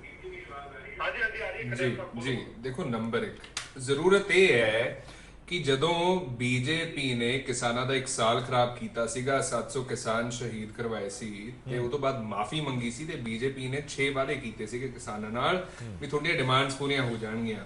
ਉਹ 6 ਵਾਅਦਿਆਂ ਚੋਂ ਇੱਕ ਵਾਅਦਾ ਇਹ ਵੀ ਸੀਗਾ ਵੀ ਵਿਦਆਊਟ ਤੁਹਾਡੀ ਡਿਸਕਸ਼ਨ, ਤੁਹਾਡੇ ਨਾਲ ਡਿਸਕਸ਼ਨ ਕੀਤੇ, ਵਿਚਾਰ ਵਿਮਰਸ਼ ਕੀਤੇ ਅਸੀਂ ਇਹ ਬਿੱਲ ਨਹੀਂ ਲੈ ਕੇ ਆਵਾਂਗੇ। ਉਹ ਵਾਅਦਾ ਇਹਨਾਂ ਨੇ ਤੋੜਤਾ। ਇਹਨਾਂ ਨੇ ਵਾਅਦਾ ਮਤਲਬ ਡਿਸਕਸ ਤਾਂ ਕੀ ਕਰਨਾ ਸੀਗਾ, ਉਹਨਾਂ ਨੂੰ ਪੁੱਛਣਾ ਵੀ ਠੀਕ ਨਹੀਂ ਸਮਝਿਆ। ਤੇ ਜਿਹੜੇ ਸਟੇਕ ਹੋਲਡਰਸ ਦੀ ਬੀਜੇਪੀ ਗੱਲ ਕਰ ਰਹੀ ਹੈ, ਮੇਰੇ ਸਵਾਲ ਬੀਜੇਪੀ ਨੂੰ ਹੋਇਆ ਹੈ ਕਿਹੜੇ ਸਟੇਕ ਹੋਲਡਰਸ ਨਾਲ ਕੰਸਲਟੇਸ਼ਨ ਹੋਈ, ਕਿਹੜੀ ਤਰੀਕ ਨੂੰ ਹੋਈ, ਕਿੱਥੇ ਹੋਈ? ਨੰਬਰ 2, ਬੀਜੇਪੀ ਨੇ ਇੱਕ ਰਿਟਨ ਅਸ਼ੋਰੈਂਸ ਵੀ ਦਿੱਤੀ ਸੀਗੀ ਸੰਯੁਕਤ ਕਿਸਾਨ ਮੋਰਚੇ ਨੂੰ ਵੀ ਤੁਹਾਡੀ ਪਾਰਟਿਸਿਪੇਸ਼ਨ ਜ਼ਰੂਰ ਲਵਾਂਗੇ। ਤੇ ਉਹ ਤੋਂ ਬਾਅਦ ਜਦੋਂ ਇੰਟਰੋਡਕਸ਼ਨ ਤੋਂ ਪਹਿਲਾਂ ਐਸਕੇਐਮ ਨੇ ਲਿਖਤਾ ਸੀਗਾ ਬੀਜੇਪੀ ਨੂੰ ਕਿ ਸਾਨੂੰ ਆਪੱਤੀ ਹੈ ਇਹਦੀ ਇੰਟਰੋਡਕਸ਼ਨ ਨਾਲ, ਉਹਦੇ ਬਾਵਜੂਦ ਇਹਨਾਂ ਨੇ ਕੁਝ ਨਹੀਂ ਕੀਤਾ। ਤੀਜਾ ਇਹ ਹੈ ਕਿ ਜਿਹੜਾ ਬਿੱਲ ਹੈ ਇਹ ਫੈਡਰਲ ਢਾਂਚੇ ਦੇ, ਫੈਡਰਲ ਸਟਰਕਚਰ ਤੇ ਬਹੁਤ ਵੱਡਾ ਹਮਲਾ ਹੈ। ਇਹ ਬਿੱਲ ਕਰਕੇ ਜਿਹੜਾ ਸਟੇਟਸ ਦਾ ਹੱਕ ਹੈ ਉਹ ਅੰਡਰਮਾਈਨ ਹੋ ਜਾਊਗਾ ਤੇ ਸਿਰਫ ਸੈਂਟਰ ਕੋਲੇ ਜਿਹੜੀ ਹੈ डिसीजन मेकिंग पावर ले जाएगी। खड़ियाल साहब, सरीन साहब यकीनन ਤੁਹਾਨੂੰ ਵੀ ਸਵਾਲ ਪੁੱਛਣਗੇ, ਮੈਂ ਪੁੱਛ ਲੈਣਾ। ਇੱਕ ਮਿੰਟ, ਸਵਾਲ ਇਹ ਹੈ ਨਾ ਕਿ ਤੁਸੀਂ ਬਿੱਲ ਨੂੰ ਪੜ੍ਹਿਆ, ਉਸ ਬਿੱਲ ਦੇ ਵਿੱਚ ਸ਼ਾਮਲ ਮਦਾਂ ਨੂੰ ਦੇਖਿਆ? ਬਿਲਕੁਲ। ਚਲੋ ਦੱਸੋ ਇਤਰਾਜ਼ ਕਿੱਥੇ ਹੈ? ਤੁਹਾਨੂੰ ਇਤਰਾਜ਼ ਬਿਲਕੁਲ ਦੇਖਿਆ। ਇਤਰਾਜ਼ ਮੈਂ ਦੱਸਦਾ ਇਤਰਾਜ਼ ਕਿੱਥੇ ਹੈ। ਸੈਂਟਰ ਨੇ ਆਪਦੇ ਆਪ ਨੂੰ ਇੰਪਾਵਰ ਕਰ ਲਿਆ ਹੈ ਕਿ ਇਹ ਲਾਇਸੈਂਸ ਦੇ ਸਕਦੇ ਆ ਮਲਟੀ ਸਟੇਟ ਡਿਸਟ੍ਰੀਬਿਊਸ਼ਨ ਦਾ ਕੰਪਨੀਆਂ ਨੂੰ ਬਗੈਰ ਕੰਸਲਟ ਕਰੇ ਸਟੇਟਸ ਨੂੰ। ਇਹ ਸਾਨੂੰ ਦਿੱਕਤ ਹੈ ਨੰਬਰ 1। ਨੰਬਰ 2, ਦਿੱਕਤ ਇਹ ਵੀ ਹੈ ਕਿ ਜਿਹੜਾ ਬਿੱਲ ਹੈ ਇਹ ਇੱਕ ਸਟੈਚੂਟ ਹੈ। ਸਟੈਚੂਟ ਹੁੰਦਾ ਜੋ ਇੱਕ ਸਟੇਟ ਆਪਣਾ ਇੱਕ ਐਕਟ ਬਣਦਾ ਹੈ। ਬਿਲਕੁਲ। ਇੱਕ ਐਕਟ ਭਾਰਤ ਦੇ ਸੰਵਿਧਾਨ ਨੂੰ ਅਮੈਂਡ ਨਹੀਂ ਕਰ ਸਕਦਾ, ਚੇਂਜ ਨਹੀਂ ਕਰ ਸਕਦਾ, ਕਿਉਂਕਿ ਸੰਵਿਧਾਨ ਦੀ ਵੈਲਿਊ ਇੱਕ ਐਕਟ ਨਾਲੋਂ ਜ਼ਿਆਦਾ ਹੁੰਦੀ ਹੈ। ਉਹ ਵੀ ਇਹਨਾਂ ਨੇ ਵਾਇਲੇਟ ਕਰਤਾ ਪ੍ਰਿੰਸੀਪਲ। ਤੀਜਾ ਇਹ ਹੈ ਕਿ ਜਿਹੜੀ ਇਨਡਿਸਕ੍ਰਿਮੀਨੇਟ ਪ੍ਰਾਈਵੇਟਾਈਜੇਸ਼ਨ ਹੋਊਗੀ ਇਹਦੇ ਕਰਕੇ, ਇਨਡਿਸਕ੍ਰਿਮੀਨੇਟ ਪ੍ਰਾਈਵੇਟਾਈਜੇਸ਼ਨ ਵਾਇਲੇਟ ਕਰਦੀ ਹੈ federal principals of the constitution. ਤੇ ਜਿਹੜਾ ਮਲਟੀਪਲ ਲਾਇਸੈਂਸਸ ਵਾਲਾ ਇਸ਼ੂ ਹੈ, ਦੇਖੋ ਹੁਣ ਸੈਂਟਰ ਮਲਟੀਪਲ ਲਾਇਸੈਂਸ ਦੇ ਸਕੂਗੀ ਤੇ ਇਹ ਦੱਸਣ ਵੀ ਇਹਦੇ ਵਿੱਚ ਸਟੇਟਸ ਦਾ ਜਿਹੜਾ ਹੱਕ ਸੀਗਾ ਉਹ ਕਿੱਥੇ ਗਿਆ, ਤੁਸੀਂ ਕਿਉਂ ਛਿਨ ਲਿਆ? ਕਿਉਂ ਨਹੀਂ ਸਟੇਟਸ ਤੁਸੀਂ ਚਾਹੁੰਦੇ ਵੀ ਆਪਣਾ ਜਦੋਂ ਇਨਕੰਕਰੈਂਟ ਲਿਸਟ ਸਟੇਟ ਦੀ ਰੈਗੂਲੇਟ ਅਥਾਰਟੀ ਹੈ ਜਿਹੜੀ ਉਹ ਖਤਮ ਹੋ ਜਾਏਗੀ। ਤੁਹਾਡਾ ਕਹਿਣ ਦਾ ਮਤਲਬ ਹੈ ਰੈਗੂਲੇਟਰੀ ਕਮਿਸ਼ਨ ਜਿਹੜਾ ਸਟੇਟ ਦਾ ਹੈ ਉਹ ਖਤਮ ਹੋ ਜਾਏਗਾ, ਉਹਦੇ ਕੋਲ ਕੋਈ ਪਾਵਰ ਨਹੀਂ ਰਹੇਗੀ। ਇਹ ਵੀ ਹੈ ਕੰਕਰੈਂਟ ਲਿਸਟ, ਜਿਵੇਂ ਤੁਸੀਂ ਵੀ ਜ਼ਿਕਰ ਕੀਤਾ ਹਰਦੀਪ ਜੀ, ਕੰਕਰੈਂਟ ਲਿਸਟ ਦੇ ਵਿੱਚ ਸਟੇਟ ਕੋਲੇ ਵੀ ਜੁਰਿਸਡਿਕਸ਼ਨ ਹੁੰਦੀ ਹੈ, ਸੈਂਟਰ ਕੋਲੇ ਵੀ ਹੁੰਦਾ, ਦੋਵਾਂ ਨੇ ਇਕੱਠੇ ਮਿਲ ਕੇ ਕਰਨਾ ਹੁੰਦਾ ਹੈ। ਇਹ ਆਰਬਿਟਰਰੀਲੀ ਇਕਲੌਤੇ ਤੌਰ ਤੇ ਕਰਨਾ ਚਾਹੁੰਦੇ ਆ। ਠੀਕ ਹੈ ਮੈਂ ਇੱਕ ਮਿੰਟ ਆਇਆ ਤੁਹਾਡੇ ਕੋਲ, ਮੈਂ ਵਾਪਸ ਆਣਾ ਤੁਹਾਡੇ ਕੋਲ। ਬਰਾੜ ਸਾਹਿਬ ਤੋਂ ਇੱਕ ਛੋਟਾ ਜਿਹਾ ਰਿਐਕਸ਼ਨ ਲੈਣਾ। ਹਾਂਜੀ ਚਰਨਜੀਤ ਸਿੰਘ ਬਰਾੜ ਸਾਹਿਬ, ਜਿਵੇਂ ਅਨਿਲ ਸਰੀਨ ਸਾਹਿਬ ਹੋਰਾਂ ਨੇ ਵੀ ਕਿਹਾ, ਕਿਉਂਕਿ ਵੱਡਾ ਜਿਹੜਾ ਦਬਾਅ ਜਾਂ ਵੱਡਾ ਪ੍ਰੋਟੈਸਟ ਹੈ ਜਿਹੜਾ ਉਹ ਕਿਸਾਨਾਂ ਦੇ ਤੌਰ ਤੇ ਕੀਤਾ ਜਾ ਰਿਹਾ ਕਿ ਕਿਸਾਨ ਜਿਹੜਾ ਜਿਹਨੂੰ ਸਬਸਿਡੀ ਮਿਲਦੀ ਹੈ ਉਹਨੂੰ ਸਭ ਤੋਂ ਵੱਡਾ ਖਦਸ਼ਾ ਕਿ ਉਹਦੀ ਸਬਸਿਡੀ ਖਤਮ ਹੋ ਜਾਏਗੀ, ਹੌਲੀ ਹੌਲੀ ਨਿੱਜੀਕਰਨ ਹੋ ਜਾਏਗਾ, ਸੈਂਕੜੇ ਜਿਹੜੇ ਜਾਂ ਹਜ਼ਾਰਾਂ ਜਿਹੜੇ ਮੁਲਾਜ਼ਮ ਨੇ ਉਹਨਾਂ ਦਾ ਨਿੱਜੀਕਰਨ ਹੋ ਜਾਏਗਾ। ਇਹ ਸਾਰੇ ਖਦਸ਼ੇ ਨੇ, ਤੋਖਲੇ ਨੇ ਜਿਹੜੇ ਸਰੀਨ ਸਾਹਿਬ ਵਾਰ-ਵਾਰ ਕਹਿ ਰਹੇ ਨੇ ਕਿ ਇਹ ਸਾਰੀਆਂ ਚੀਜ਼ਾਂ ਤਾਂ ਬਿੱਲ ਦੇ ਵਿੱਚ ਹੈ ਹੀ ਨਹੀਂ ਹੈ, ਤੇ ਫਿਰ ਇਸ ਬਿੱਲ ਦਾ ਵਿਰੋਧ ਕਿਉਂ? देखो, सब तो पहली गल मेरी एक है कि प्रधानमंत्री साहब ने आ चिट्ठी ਦਾ ਵਿੱਚ ਜਿਹੜਾ ਸੀਗਾ ਇੰਸ਼ੋਰੈਂਸ ਸੀਗੀ ਜੀ, ਕਿਉਂਕਿ ਪ੍ਰਧਾਨ ਮੰਤਰੀ ਸਾਹਿਬ ਨੇ ਬਿੱਲ ਵਾਪਸ ਕਰਨ ਨੂੰ ਕਿਹਾ, ਮੋਰਚਾ ਚੁਕਾਉਣ ਦੀ ਗੱਲ ਕੀਤੀ। चौथी मत तुसी आप पढ़ती है कि बिजली बिल में किसान पर असर डालने वाले प्रावधानों पर पहले सभी स्टेक होल्डर कौन कौन है, ਜਾਂ ਤਾਂ सूबे ने ਜਾਂ केंद्र सरकार है ਜਾਂ डिपार्टमेंट है। ओब्लिक संयुक्त किसान मोर्चे से चर्चा होगी, पहला इन्हां नाल बैठ के चर्चा होगी, मोर्चे से चर्चा होने के बाद बिल संसद में पेश किया जाएगा। ना तो संघी ढांचे का ख्याल रखा जा रहा। पहली गल, इस बिल दे नाल ਸਟੇਟਾਂ ਦੇ ਜਿਹੜਾ ਅਧਿਕਾਰ ਆ ਉਹਦੀਆਂ ਧੱਜੀਆਂ ਉਡਾਈਆਂ ਜਾ ਰਹੀਆਂ। ਜਿਹੜੀ ਸਭ ਤੋਂ ਵੱਡੀ ਗੱਲ ਹੈ, ਜਦੋਂ ਸਟੇਟ ਦਾ ਅਧਿਕਾਰ ਖੋਲਿਆ ਤੇ ਕੇਂਦਰ 'ਚ ਬੈਠੇ ਜਿਹੜੇ ਨੀਤੀਆਂ ਬਣਾਉਂਦੇ ਜਿਹੜੇ ਲੋਕ ਹੈ, ਉਹ ਸਟੇਟ ਦੇ ਵਿੱਚ ਬੈਠੇ ਲੋਕਾਂ ਦਾ ਹੱਕ ਮਾਰਦੇ ਹੀ ਮਾਰਦੇ ਆ। ਇਹ ਅੱਜ ਨਹੀਂ, ਜਦੋਂ ਦਾ ਮੁਲਕ ਆਜ਼ਾਦ ਹੋਇਆ ਇਹ ਉਦੋਂ ਦਾ ਰੀਤੀ ਰਿਵਾਜ ਸ਼ੁਰੂ ਹੋਏ ਆ। ਪਹਿਲੀ ਗੱਲ, ਸਟੇਟ ਦਾ ਅਧਿਕਾਰ ਹੈ, ਚੇਅਰਮੈਨ ਕਿਹਨੂੰ ਲਾਉਣਾ ਹੈ, ਰੈਗੂਲੇਟਰੀ ਕਮਿਸ਼ਨ ਦਾ ਕਿਹਨੂੰ ਲਾਉਣਾ ਹੈ, ਕੀ ਉਹਦੇ 'ਚ ਸ਼ਰਤਾਂ ਤੈਅ ਕਰਨੀਆਂ। ਇਹ ਕੇਂਦਰ ਕੌਣ ਹੁੰਦਾ ਕਿ ਪੰਜਾਬ 'ਚ ਜਾਂ ਬਾਕੀ ਦੇ ਸੂਬਿਆਂ ਦੇ ਵਿੱਚ ਇਹ ਚੀਜ਼ਾਂ ਖੁਦ ਤੈਅ ਕਰੇ? ਇੱਕ ਗੱਲ। ਦੂਜੀ ਗੱਲ, ਪ੍ਰਾਈਵੇਟੇਸ਼ਨ ਨੂੰ ਟੋਟਲ बढ़ावा देना। चलो प्राइवेटेशन किसी सूबे के अंडर रहे, कोई किसी नीतिगत के तहत रहूगा तो ठीक है। जे सारियां साडी डिस्ट्रीब्यूशन ही चक के प्राइवेट जिहड़े अदारे वो लै जाणगे तो फिर रेट आपकी मर्जी नाल देणगे, वधाउणगे। फिर उदों कह देणगे नहीं जी हुण तुहानूं रैगूलेटरी कमिशन जिहड़ा केंद्र दे राहीं लग्गिआ इहदी तुहानूं मन्नणी पैणी है, तुसीं रेट घट वध कर नहीं सकदे। फिर मीटर लाउणे, पहलां खर्चा कराओ स्टेट दा, फिर मीटर ला के सबसिडियां कहते देवांगे, वो ना मुड़ के वापस आनी है ना करनी है। इस करके ये बिल जिहड़ा हैगा, पहली गल तां इस लिखती इंश्योरेंस के खिलाफ, मैं कहूँगा जे प्रधानमंत्री साहब की लिखती इंश्योरेंस के खिलाफ अज बिल पेश करता है तो फिर मतलब किहदे ते यकीन करेगा कोई? जे लिखती इंश्योरेंस ते भी नहीं कोई यकीन, ते वैसे भी बोल के लोक सभा दे विच मंत्री जां प्रधानमंत्री कोई इंश्योरेंस दे दे ਤਾਂ ਸਫੀਸ਼ੀਐਂਟ ਹੁੰਦੀ ਹੈ, ਤੇ ਇੱਥੇ ਤਾਂ ਲਿਖਤੀ ਸਮਝੌਤੇ ਤੋਂ ਬਾਅਦ ਵੀ ਕੋਈ ਗੱਲ ਨਹੀਂ ਖੜ ਰਿਹਾ। ਇਸ ਕਰਕੇ ਮੈਂ ਸਮਝਦਾ ਕਿ ਪ੍ਰਧਾਨ ਮੰਤਰੀ ਸਾਹਿਬ ਤੇ ਕੇਂਦਰ ਦੀ ਸਰਕਾਰ ਨੂੰ ਸੂਬਿਆਂ ਦੇ ਅਧਿਕਾਰਾਂ 'ਚ ਕਿਰਪਾ ਕਰਕੇ ਦਖਲ ਦੇਣ ਦੀ ਬਜਾਏ ਸੂਬਿਆਂ ਦੇ ਅਧਿਕਾਰ ਵੱਧ ਦਿਓ। ਜਿੰਨੇ ਸੂਬੇ ਤਕੜੇ ਹੋਣਗੇ ਦੇਸ਼ ਸਾਡਾ ਮਜ਼ਬੂਤ ਹੋਊਗਾ, ਜਿੰਨਾ ਸੂਬਿਆਂ ਨੂੰ ਖੋਖਲਾ ਕਰੋਗੇ ਦੇਸ਼ ਸਾਡਾ ਖੋਖਲਾ ਹੁੰਦਾ ਤੁਰਿਆ ਜਾਊਗਾ। ਇਸ ਕਰਕੇ ਘੱਟੋ ਘੱਟ ਇਸ ਚੀਜ਼ ਦਾ ਖਿਆਲ ਰੱਖਿਆ ਜਾਵੇ ਕਿ ਜਿਹੜੇ ਜਿੰਨੇ ਵੀ ਨਾ ਸੂਬੇ ਦੀ ਰਹਿ ਲਏਗੀ ना संयुक्त किसान मोर्चे की लेगी ना कुछ और, ते फिर बिल लिया के टेबल कर लिया। इस करके ये मेजोरिटी का फायदा ठा के मैं समझदा सूबे नूं दबाउणा। ठीक है साडे खास मेहमान जुड़े रहणगे। एक छोटे जे ब्रेक लई मैं रुकना पै रहा, ब्रेक तो बाद जल्द हाजिर होने। मेरे नाल एक होर मेहमान जुड़ गए ने, मनजीत बाजवा साहब पैटर्न ने PSCB इंजीनियरिंग एसोसीएशन के। बाजवा साहब मेरी आवाज़ आ रही है तुहानूं? हाँ जी हाँ जी। बाजवा साहब ਜਿਹੜੇ ਇਸ ਬਿੱਲ ਦੀ ਵਾਰ-ਵਾਰ ਚਰਚਾ ਕੀਤੀ ਜਾ ਰਹੀ ਹੈ ਔਰ ਰੌਲਾ ਬਹੁਤ ਹੈਗਾ ਕਿ ਨਿੱਜੀਕਰਨ ਵੱਲ ਵੱਧ ਰਿਹਾ ਕੰਮ, ਸਬਸਿਡੀਜ਼ ਖਤਮ ਕਰਨ ਵੱਲ ਵੱਧ ਰਿਹਾ ਕੰਮ। ਹਾਲਾਂਕਿ ਸਰਕਾਰ ਨੇ ਵਾਅਦਾ ਕੀਤਾ ਸੀਗਾ ਕਿ ਜਿੰਨੇ ਸਟੇਕ ਹੋਲਡਰ ਨੇ ਇਸ ਮੁੱਦੇ ਨਾਲ ਜੁੜੇ ਹੋਏ ਉਹਨਾਂ ਨਾਲ ਗੱਲਬਾਤ ਕਰਕੇ ਹੀ ਇਹਨੂੰ ਸੰਸਦ ਵਿੱਚ ਲਿਆਂਦਾ ਜਾਏਗਾ, ਪਰ ਬਿਨਾਂ ਗੱਲਬਾਤ ਕੀਤਿਆਂ ਸੰਸਦ ਵਿੱਚ ਲਿਆਂਦਾ ਗਿਆ। ਇਸ ਬਿੱਲ ਨੂੰ ਤੁਸੀਂ ਕਿਸ ਤਰ੍ਹਾਂ ਦੇਖਦੇ ਹੋ? ਕਿਉਂਕਿ ਸਰਕਾਰ ਕਹਿ ਰਹੀ ਹੈ ਕਿ ਜਿਹੜੀਆਂ ਸਬਸਿਡੀ ਸੂਬਾ ਸਰਕਾਰਾਂ ਦਿੰਦੀਆਂ ਨੇ ਉਹ ਸਬਸਿਡੀਜ਼ PCL ਹੋਵੇ ਜਾਂ ਹੋਰ ਬੋਰਡ ਹੋਵੇ ਉਹਨਾਂ ਨੂੰ ਟਾਈਮ ਸਿਰ ਦੇ ਨਹੀਂ ਪਾਉਂਦੀਆਂ, ਜਿਸ ਦੇ ਕਾਰਨ ਦਿਵਾਲਾ ਨਿਕਲ ਜਾਂਦਾ ਜਿੰਨੇ ਵੀ ਰੈਗੂਲੇਟਰੀ ਕਮਿਸ਼ਨ ਉਹਨਾਂ ਦਾ। ਇਨਫੈਕਟ ਗੱਲ ਇਹ ਹੈ ਕਿ ਇੱਕ ਤਾਂ ਹੁੰਦਾ ਸਟੇਟਮੈਂਟ ਜੋ ਦਿੱਤੀ ਸੀ, ਉਹਨਾਂ ਨੇ ਵਾਅਦਾ ਕੀਤਾ ਸੀ। ਇੱਕ ਹੈ ਜੋ ਕਨਸਟੀਟਿਊਸ਼ਨਲ ਰਿਕੁਆਇਰਮੈਂਟ ਹੈ, ਜਿਹੜਾ ਸਰਕਾਰ ਕਨਸਟੀਟਿਊਸ਼ਨਲ ਰਿਕੁਆਇਰਮੈਂਟ ਨੂੰ ਨਹੀਂ ਸਟਿਕ ਕਰ ਰਹੀ ਕਿ ਕਨਕਰੈਂਟ ਸਬਜੈਕਟ ਹੋਣ ਦੇ ਨਾਲ 2/3 ਸਟੇਟਸ ਦੀ ਰਿਟਨ ਉਹਨਾਂ ਦਾ ਐਗਰੀਮੈਂਟ ਚਾਹੀਦਾ ਕਿ ਅਸੀਂ ਇਹ ਅਮੈਂਡਮੈਂਟਾਂ ਕਰਨ ਲਈ ਤਿਆਰ ਹਾਂ। ਜਦੋਂ ਉਹ ਕਨਸਟੀਟਿਊਸ਼ਨ ਹੀ ਵਾਇਓਲੇਟ ਹੋ ਰਿਹਾ ਹੈ, ਡੈਮੋਕ੍ਰੇਸੀ ਹੀ ਬੇਸਿਕ ਉਹਦਾ ਜਿਹੜਾ ਟੀਨੈਟ ਹੈ ਉਹ ਹੀ ਵਾਇਓਲੇਟ ਹੋ ਰਿਹਾ ਹੈ, ਤੇ ਜਿਹੜੀਆਂ ਸਟੇਟਮੈਂਟਾਂ ਨੇ ਪੋਲੀਟੀਕਲ ਲੋਕਾਂ ਦੀਆਂ ਉਹਨਾਂ ਤੇ ਤਾਂ ਤੁਸੀਂ ਭਰੋਸਾ ਕਰ ਹੀ ਨਹੀਂ ਸਕਦੇ। ਸੋ ਇਹ ਜਿਹੜਾ ਬਿੱਲ ਹੈ ਇਹ ਨਹੀਂ ਕਿ ਇਹ ਕਨਸਟੀਟਿਊਸ਼ਨ ਨੂੰ ਵਾਇਓਲੇਟ ਕਰ ਰਿਹਾ, ਇਹ ਪੂਰਾ ਪਾਵਰ ਸੈਕਟਰ ਨੂੰ ਹੀ ਮਤਲਬ ਬੜਾ ਬੈਡਲੀ ਡੈਮੇਜ ਕਰੇਗਾ, ਡੈਟਰੀਮੈਂਟਲ ਹੋਏਗਾ। ਦੇਖੋ ਇਹ ਮੈਨੇਜਮੈਂਟ ਪੱਖੋਂ ਬਿਲਕੁਲ ਹੀ ਫੇਲਰ ਸਾਬਤ ਹੋਏਗਾ ਕਿ ਤੁਸੀਂ ਵਾਇਰ ਐਂਡ ਕੰਟੈਂਟ ਨੂੰ ਡਿਫਰੈਂਟ ਕਰ ਰਹੇ ਹੋ। ਇੱਕ ਹੀ ਫੀਡਰ ਦੇ ਉੱਤੇ ਚਾਰ ਚਾਰ ਬੰਦਿਆਂ ਉੱਤੇ ਡਿਸਟ੍ਰੀਬਿਊਸ਼ਨ ਕੰਪਨੀਆਂ ਬਿਜਲੀ ਸਪਲਾਈ ਕਰਨਗੀਆਂ। So it is totally unviable. ਜੇ ਤੁਸੀਂ ਇਹ ਕਹੋ ਨਾ ਕਿ ਇਹ ਸਭ ਤੋਂ ਅਨਪੜ੍ਹ ਲੋਕਾਂ ਦਾ ਬਣਾਇਆ ਹੋਇਆ ਬਿੱਲ ਹੈ। ਸੋ ਇੱਕ ਪਾਸੇ ਹੈ ਕਨਸਟੀਟਿਊਸ਼ਨ, ਦੂਜੇ ਪਾਸੇ ਹੈ ਸਟੇਕ ਹੋਲਡਰਸ ਜਿਹਦੇ ਚ ਲੋਕ ਵੀ ਆਉਂਦੇ ਨੇ, ਯੂਟਿਲਿਟੀਜ਼ ਵੀ ਆਉਂਦੀਆਂ ਨੇ, EMPLOYEES ਵੀ ਆਉਂਦੇ ਨੇ, ਠੀਕ ਹੈ। ਤੀਜੇ ਨੇ ਪੀਪਲਸ ਜਿਨ੍ਹਾਂ ਤੇ ਇਹਦਾ ਗੱਲ ਦਾ ਇਫੈਕਟ ਪੈਣਾ। ਕਿਸੇ ਦੇ ਵੀ ਹਿੱਤ ਚ ਇਹ ਨਹੀਂ ਹੈਗਾ। ਇਹਨਾਂ ਨੇ 2003 ਚ ਜਦੋਂ ਇਲੈਕਟ੍ਰਿਸਿਟੀ ਐਕਟ ਲਿਆਂਦਾ ਉਹਦੇ ਤੋਂ ਲੱਗ ਕੇ ਇਹਨਾਂ ਨੇ ਲਗਾਤਾਰ ਅਮੈਂਡਮੈਂਟਾਂ ਵੀ ਕੀਤੀਆਂ ਤੇ ਅਸੀਂ ਵੱਧ ਤੋਂ ਵੱਧ ਪ੍ਰਾਈਵੇਟ ਕਰ ਦਈਏ। ਇਹਨਾਂ ਨੇ 85 ਸਿਟੀਜ਼ ਵੀ ਆਇਡੈਂਟੀਫਾਈ ਕੀਤੇ, ਪਰ ਉਹਦੇ ਬਾਵਜੂਦ ਵੀ ਸਕਸੈਸਫੁਲ ਨਹੀਂ ਹੋ ਸਕੇ। ਹੁਣ ਇਹ ਬਿਲਕੁਲ ਖੁੱਲਾ ਛੱਡ ਰਹੇ ਨੇ, ਜਿਹਦੇ ਚ ਜੋ SCRC ਨੇ ਉਹਨਾਂ ਦੀਆਂ ਪਾਵਰਸ ਬਹੁਤ ਜ਼ਿਆਦਾ ਕੰਸਟ੍ਰੇਂਟ ਹੋ ਜਾਣੀਆਂ। ਕਿਉਂਕਿ CERC ਨੇ ਉਹਨਾਂ ਨੂੰ ਮਲਟੀ ਸਟੇਟ ਜਿਹੜੇ ਨੇ ਨਾ ਪਰਮਿਸ਼ਨ ਦੇ ਦੇਣੀ ਹੈ।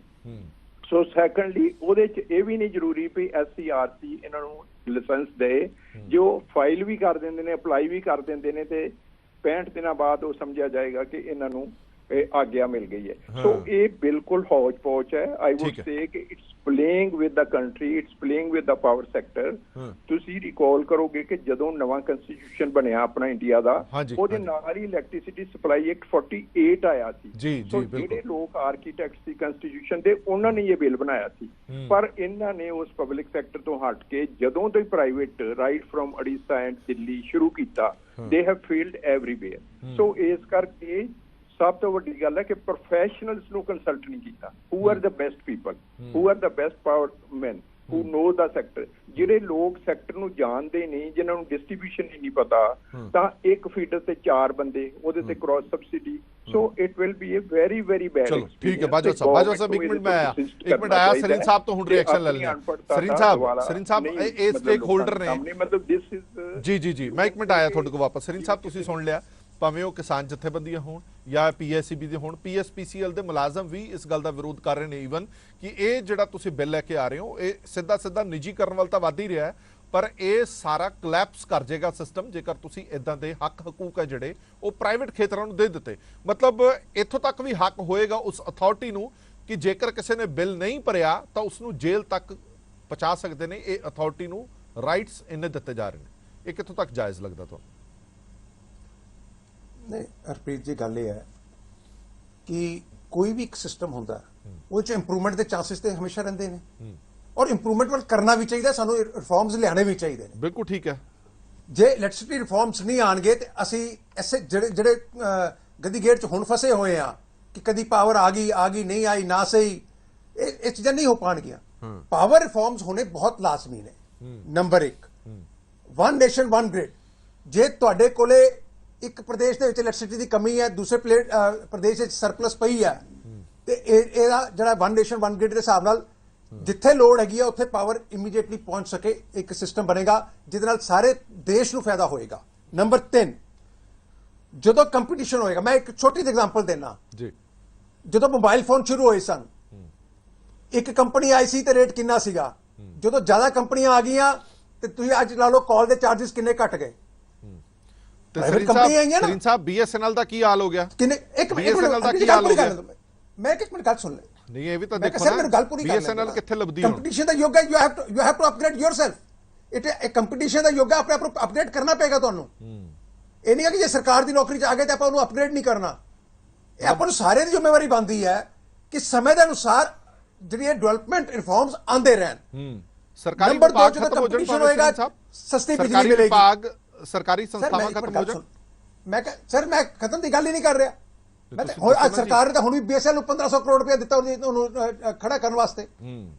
ਲੇਕਿਨ ਸਵਾਲ ਤਾਂ ਇਹ ਹੈ ਕਿ ਜਿੱਥੇ ਸਰਕਾਰੀ ਯੂਨਿਟ ਚੱਲਣ ਉੱਥੇ ਚੀਪ ਐਂਡ ਪਬਲਿਕ ਨੂੰ ਚੀਪ ਐਂਡ 24 ਆਵਰ ਸਪਲਾਈ ਮਿਲੇ। ਕਿ ਆਪਾਂ ਨਹੀਂ ਚਾਹੁੰਦੇ ਲੋਕਾਂ ਨੂੰ ਸਸਤੀ ਬਿਜਲੀ ਮਿਲੇ? ਸਰੀਨ ਸਾਹਿਬ ਤੁਹਾਨੂੰ ਲੱਗਦਾ ਹੈ ਕਿ ਇਹ ਬਿੱਲ ਲਿਆਉਣ ਦੇ ਨਾਲ ਸਸਤੀ ਬਿਜਲੀ ਮਿਲੇਗੀ, ਪ੍ਰਾਈਵੇਟ ਸੈਕਟਰ ਸਸਤੀ ਬਿਜਲੀ ਦੇਗਾ?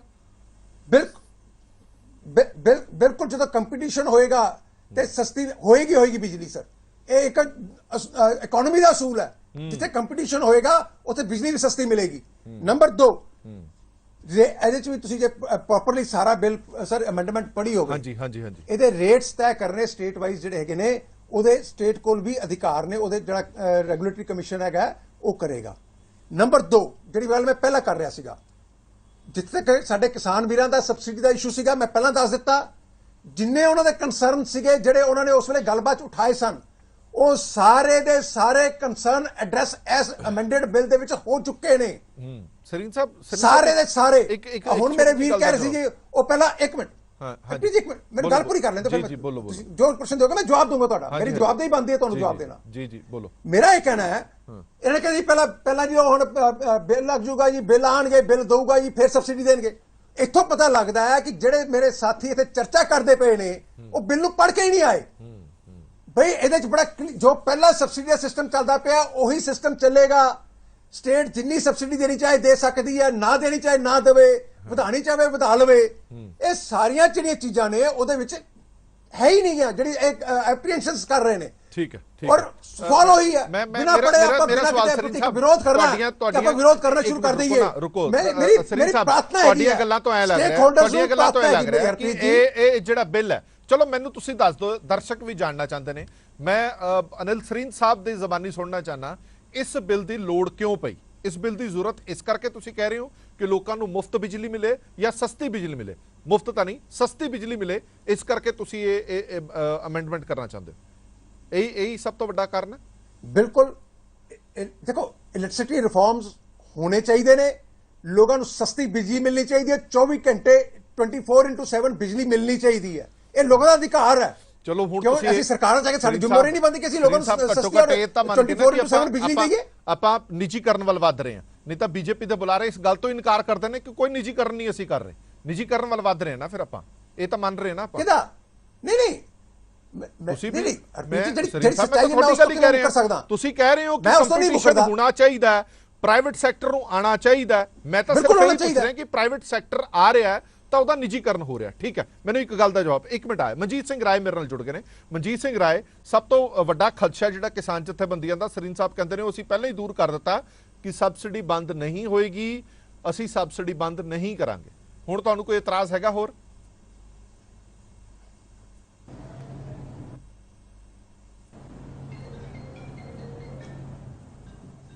ਮਨਜੀਤ ਸਿੰਘ ਰਾਏ, ਮੇਰੀ ਆਵਾਜ਼ ਆ ਰਹੀ ਹੈ ਤੁਹਾਨੂੰ?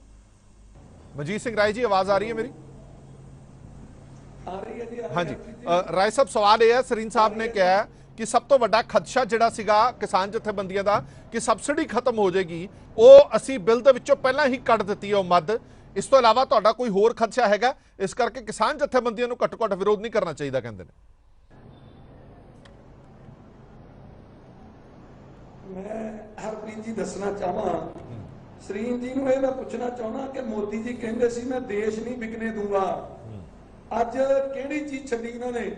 ਤੁਹਾਡੇ 에어ਪੋਰਟ ਵੇਚਦੇ, ਤੁਹਾਡੀਆਂ ਜਿਹੜੀਆਂ ਰੇਲ ਆ ਉਹ ਵੇਚਤੀਆਂ, ਕੋਲਾ ਖਾਨ ਠੇਕੇ ਤੇ ਚਾੜਤੀਆਂ। ਮੈਨੂੰ ਇਹ ਦੱਸਣ, ਸਰੀਨ ਸਾਹਿਬ ਦਾ ਮੈਂ ਸੁਣਿਆ ਸੀ ਥੋੜਾ ਜਿਹਾ, ਇਹ ਕਹਿੰਦੇ ਸਸਤਾ ਮਿਲੂਗਾ, ਅੱਜ ਕੋਲਾ ਖਾਨਾ ਠੇਕੇ ਤੇ ਚੜਾਤੀਆਂ ਵੱਡੀਆਂ ਕੰਪਨੀਆਂ ਨੂੰ, ਕੋਲਾ ਸਸਤਾ ਹੋ ਗਿਆ। ਦੱਸਣ ਇਹ ਅੱਜ ਕੋਲਾ ਮਹਿੰਗਾ ਹੋ ਗਿਆ, ਅੱਗੇ ਨੂੰ ਕਿਤੇ ਮਹਿੰਗਾ, ਡਬਲ ਕਰਤਾ।